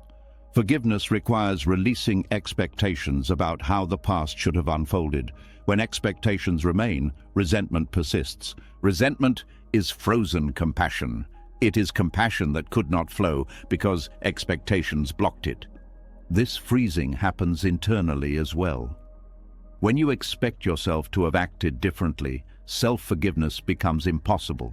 You replay mistakes, you punish yourself mentally. Compassion cannot reach you because control guards the gate. Letting go of rigid expectations allows compassion to move again. Movement is essential. Compassion is not static. It flows toward what is present. When expectations soften, curiosity returns. You begin to ask, what is this like for them, rather than why aren't they doing better? Curiosity opens perception. Perception allows empathy. Empathy fuels compassion. Control prefers answers. Compassion prefers understanding. Understanding is slower, but more accurate. Rigid expectations also limit compassion during conflict. In conflict, you expect others to respond rationally, calmly, fairly. When they don't, you dismiss their suffering and focus on winning. Winning may satisfy control, but it damages connection. Compassion during conflict does not mean agreeing. It means recognizing pain on both sides. Recognizing pain does not weaken your position. It strengthens communication. When people feel seen, defensiveness decreases. Control escalates conflict by insisting on being right. Compassion de-escalates by acknowledging impact. This does not mean abandoning boundaries. Boundaries can coexist with compassion. What blocks compassion is not boundaries, but judgment. Judgment simplifies. Compassion complicates. It allows multiple truths to exist at once. Control prefers simplicity. It wants clean narratives. Compassion tolerates messiness. Messiness includes contradictions. Someone can cause harm and suffer deeply. Someone can be responsible and overwhelmed. Someone can be strong and hurting. Rigid expectations cannot hold these contradictions. Compassion can. Compassion also requires vulnerability. To see suffering clearly, you must allow yourself to feel it. Control avoids feeling by staying analytical. Analysis can be useful, but when it replaces feeling, it blocks compassion. Compassion requires resonance. Resonance happens in the body. Tight control disconnects from bodily awareness. Disconnection limits empathy. When you reconnect with sensation, you become more sensitive to others' pain. Not in a way that overwhelms, but in a way that informs. This sensitivity allows appropriate response. Sometimes response is action, sometimes it is silence, sometimes it is boundary setting. Compassion is flexible, control is rigid. It applies the same response regardless of context. This rigidity shows up in beliefs like, people need tough love, or they're just making excuses. These beliefs may contain partial truths, but when applied universally, they block compassion. Compassion requires specificity. It asks, what is needed here? Control asks, what should be done? The difference is subtle but profound. When you release rigid expectations, compassion becomes more inclusive. You stop reserving it for those who meet your standards. You extend it to yourself when you fall short. This inclusion does not mean permissiveness. It means honesty without cruelty. Cruelty often hides behind control. Control believes suffering should teach lessons. Compassion recognizes that suffering is already teaching something. Adding judgment rarely improves the lesson. Compassion also restores humility. You recognize that under different conditions you might behave similarly. This recognition dissolves superiority. Superiority blocks compassion. Equality enables it. As compassion deepens, the need for control weakens. You no longer need people to be different in order to care. You no longer need yourself to be perfect to be worthy of kindness. This does not reduce standards. It humanizes them. Humanized standards are adaptable. They account for context. They evolve. Compassion changes how you relate to your own expectations. You notice when expectations are rigid and soften them. You replace should with this is. This is open space. Space allows compassion to move. Compassion moving does not solve everything. It does something more fundamental. It reduces isolation. Isolation intensifies suffering. Compassion reconnects. When control loosens, perception widens. You see suffering where you once saw failure. You see fear where you once saw resistance. You see exhaustion where you once saw laziness. This seeing does not make you naive. It makes you accurate. Accuracy is kindness. Kindness grounded in accuracy does not collapse under complexity. It remains steady. This steadiness is what allows you to stay present with suffering without needing to fix it immediately. Presence is often the most compassionate response. Control wants to end discomfort quickly. Compassion is willing to stay. Staying changes things, not always externally, but internally. It communicates you are not alone in this. That message matters. As expectations soften, compassion becomes less conditional, less performative, less strained. It becomes a natural response rather than a moral obligation. And when compassion flows freely, something else happens. Your own suffering becomes easier to meet.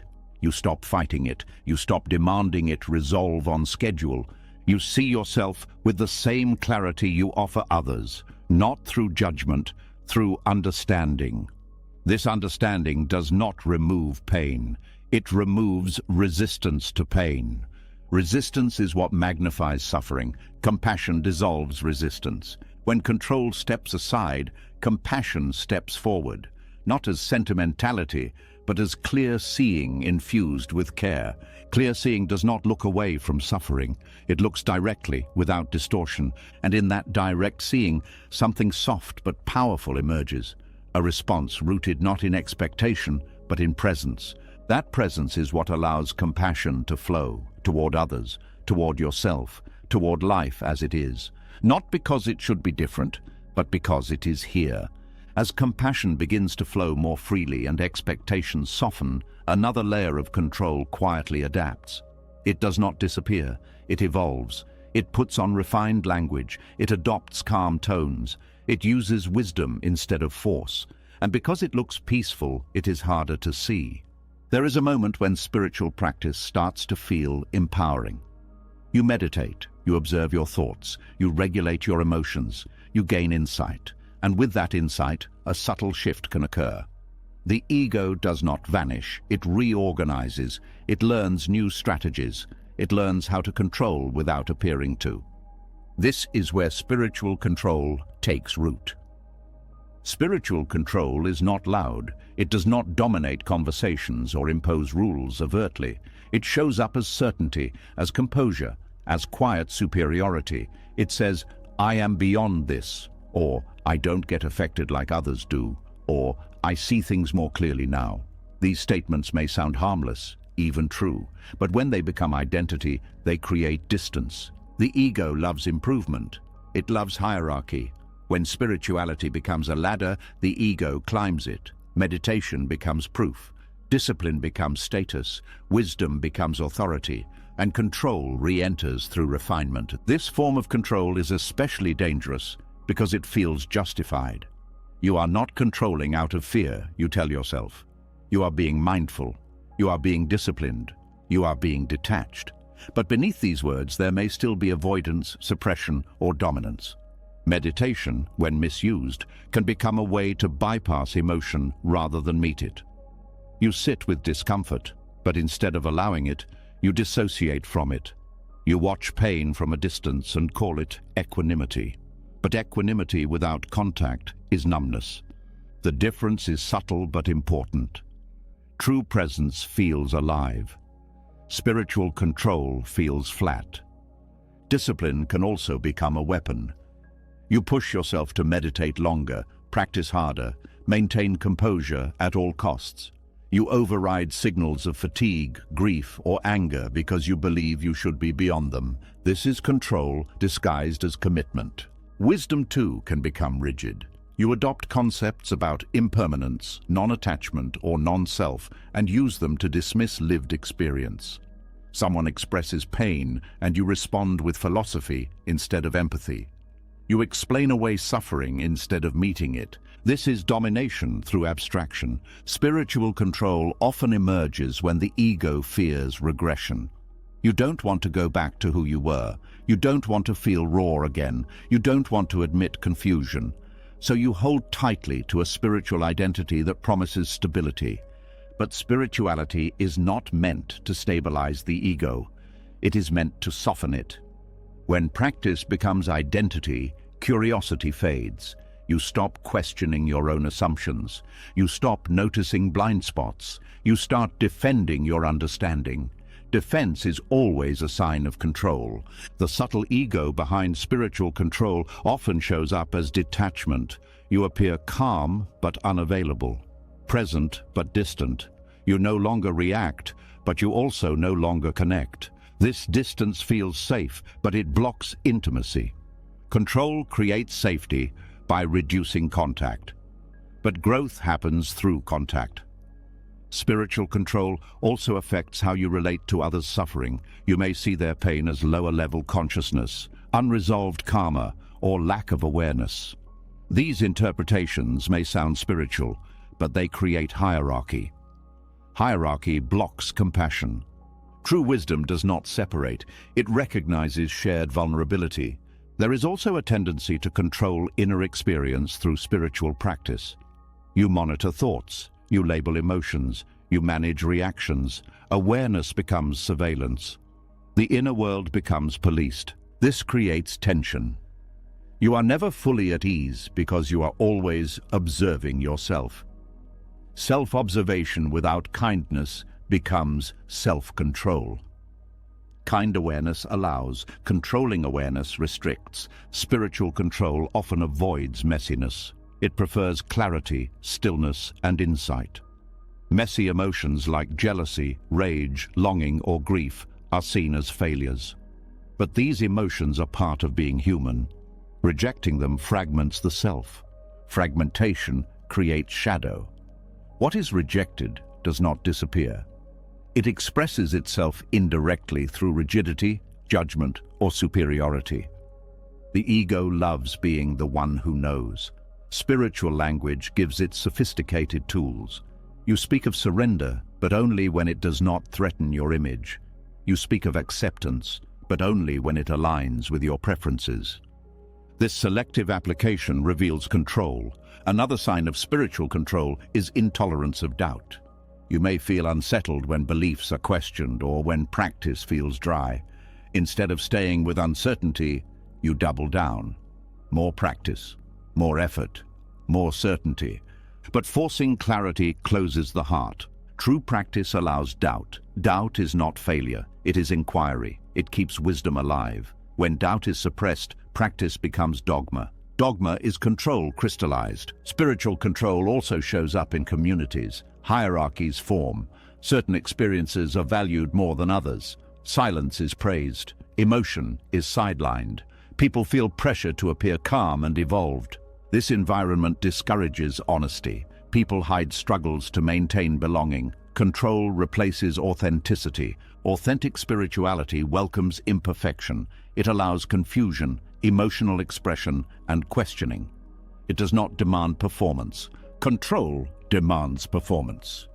There is also the misuse of non-attachment. Non-attachment is not disengagement, but when misunderstood, it becomes emotional withdrawal. You avoid commitment, you avoid grief, you avoid responsibility, calling it freedom.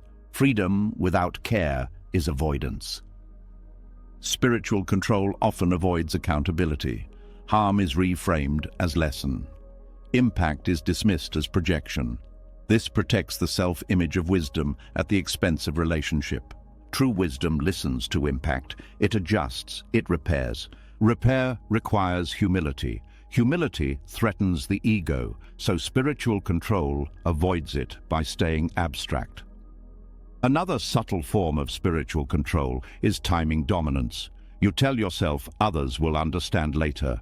You position yourself as ahead. This reinforces separation. Awakening does not move in straight lines. There is no ahead or behind. There is only different conditions. When you believe you are ahead, you stop learning from those around you.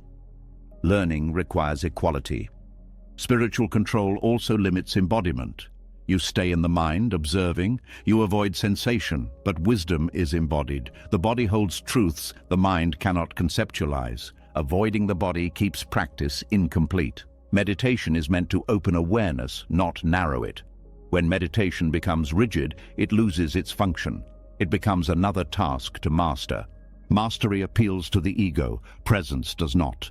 Presence cannot be owned. It cannot be accumulated. It arises and dissolves. Control tries to hold it. When you notice pride around practice, that is a moment of honesty.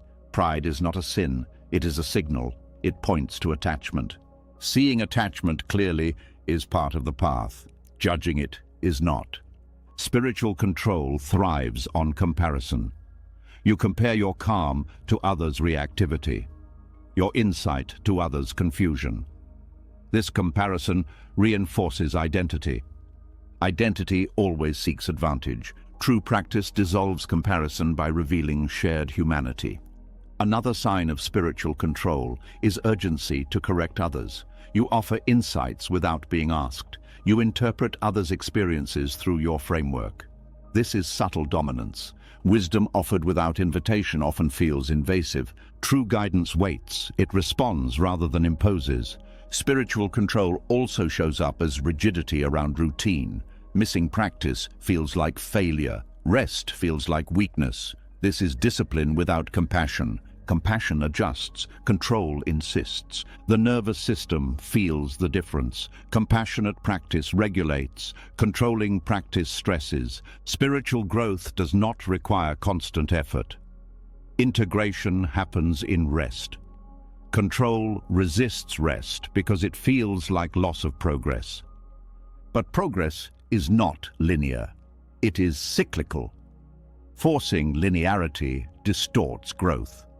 Spiritual control also creates fear of collapse. You fear that without discipline, everything will fall apart. This fear reveals a lack of trust. Trust is not blind faith. It is confidence in awareness. Awareness remains even when practice fluctuates. Letting practice breathe allows life to inform wisdom. Wisdom that is disconnected from life becomes brittle. Brittleness is a sign of control. Softness is a sign of integration. Integration allows contradictions. You can be mindful and reactive, wise and confused, grounded and grieving. Control demands consistency. Integration allows complexity. The ego resists complexity. It prefers clarity. But clarity without depth is shallow. Spiritual control also limits joy. You may downplay pleasure, spontaneity, or playfulness in favor of seriousness. This creates dryness. Joy is not a distraction from awakening. It is part of aliveness. Avoiding joy is another form of control. Awakening is not about becoming someone special. It is about becoming available, available to experience, available to relationship, available to truth. Spiritual control makes you special. It elevates. Availability humbles. Humility opens the heart. Control closes it. When spiritual control softens, practice becomes lighter, less effortful, more sincere. You stop trying to embody wisdom and start listening to life. Life becomes the teacher again. You notice when practice is used to avoid. You notice when concepts are used to dominate. And instead of condemning yourself, you gently return to presence. Presence does not judge misuse, it reveals it. This revelation is freeing. You no longer need to be a certain kind of spiritual person. You can be human. Human spirituality is honest. It admits confusion. It welcomes emotion.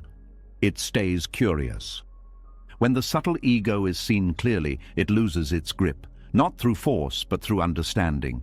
Understanding dissolves control, and in that dissolution, practice returns to its original purpose. Not to elevate you above life, but to bring you into deeper contact with it. Without domination, without performance, without needing to be someone, just awareness, meeting experience, moment by moment, without needing to control even wisdom itself. As the grip of spiritual control loosens and practice returns to sincerity instead of performance, another form of pressure quietly reveals itself. It is not about doing things right anymore.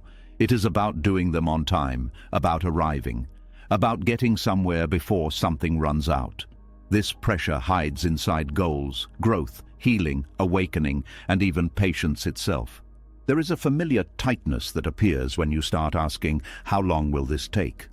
A restlessness that says, I should be further along by now. This restlessness does not come from wisdom, it comes from fear. Fear that time is slipping away. Fear that progress is too slow. Fear that if you don't hurry, something essential will be lost. Obsession with time is one of the most socially accepted forms of control. It looks responsible, it looks ambitious, it looks disciplined. But internally, it creates constant anxiety. Anxiety feeds on imagined futures, and timelines are nothing more than imagined futures dressed as certainty. When you attach progress to time, you turn growth into a race. You measure yourself against clocks, calendars, milestones, and other people's journeys. This measurement creates pressure. Pressure activates the nervous system. An activated nervous system cannot integrate experience deeply. Growth that is rushed becomes shallow. Healing that is rushed becomes fragile. Insight that is rushed becomes conceptual rather than embodied. Time obsession also distorts perception. You stop noticing what is changing because you are focused on what hasn't changed yet. Small shifts go unseen. Subtle growth is dismissed. You overlook resilience, wisdom, and capacity that have already developed. The mind believes timelines create motivation.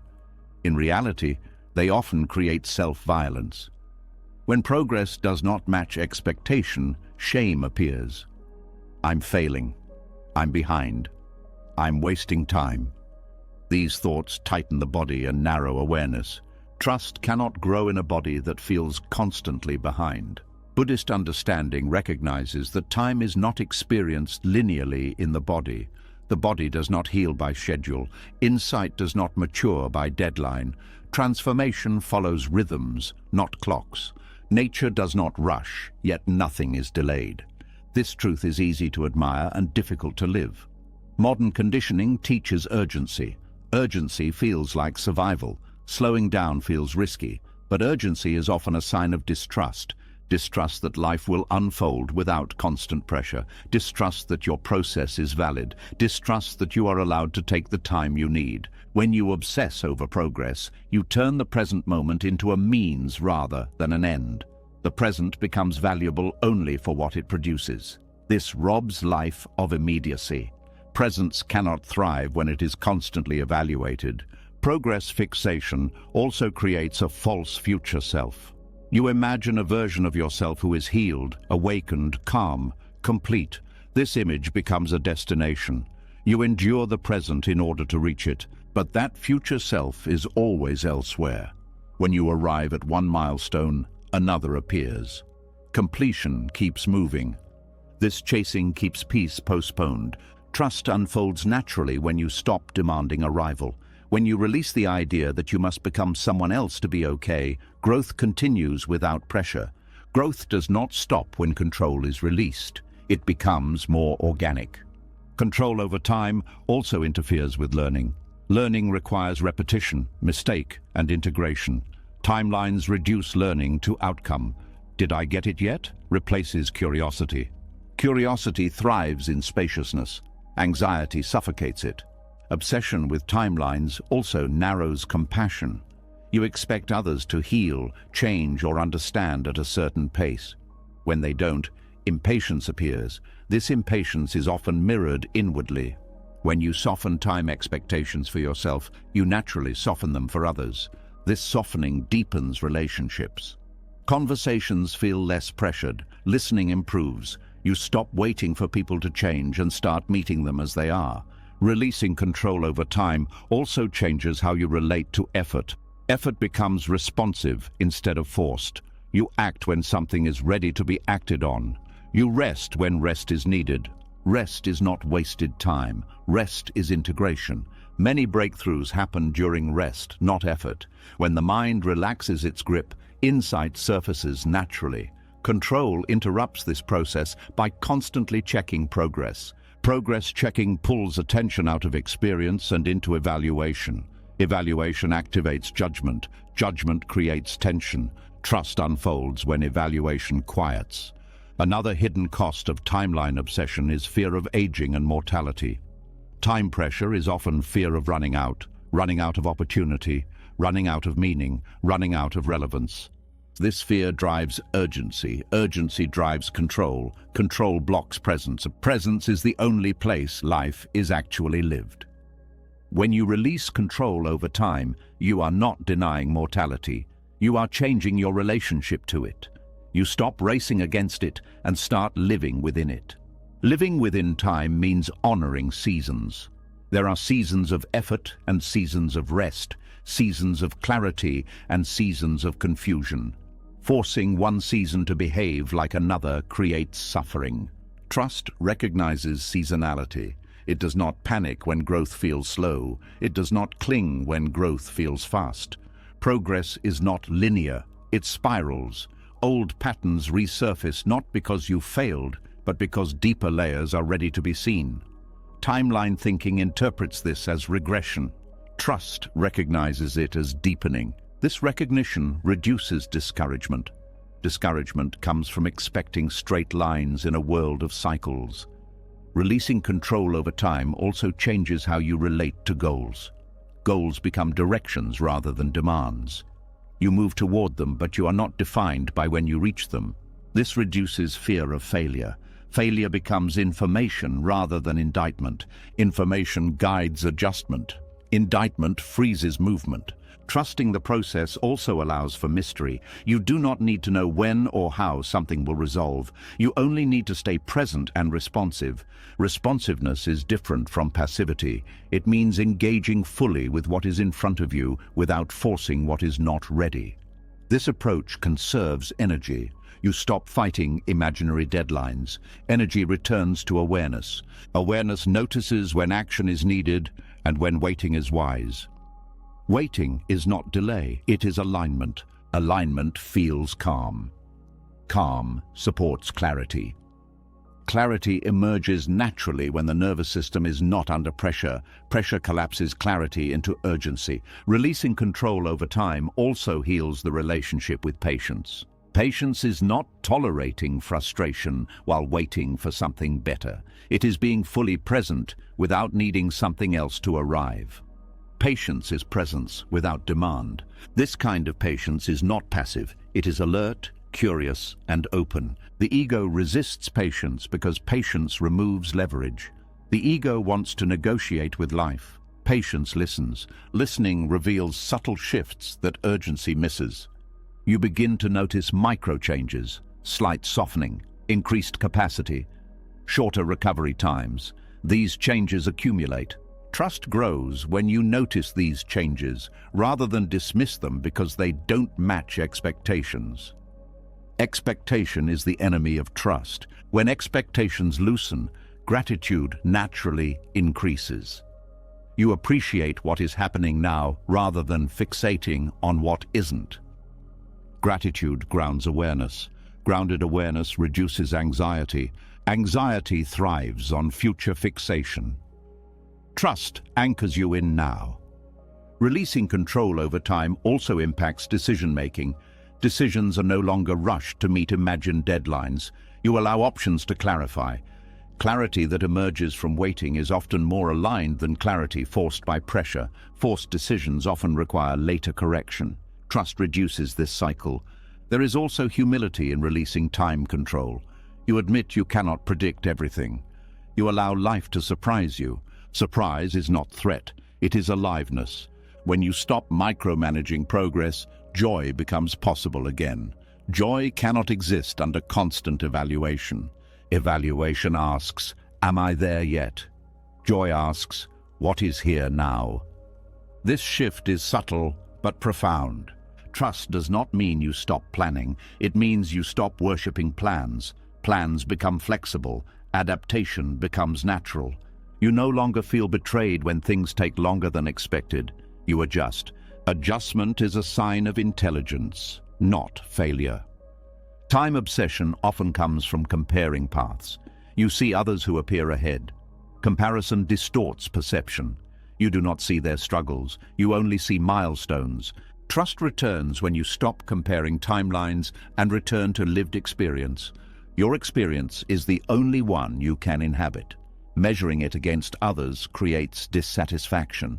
Dissatisfaction fuels control. Control blocks peace. Peace does not require completion, it requires presence. Releasing control over progress also allows humility in spiritual practice. You stop measuring insight. You stop ranking experiences.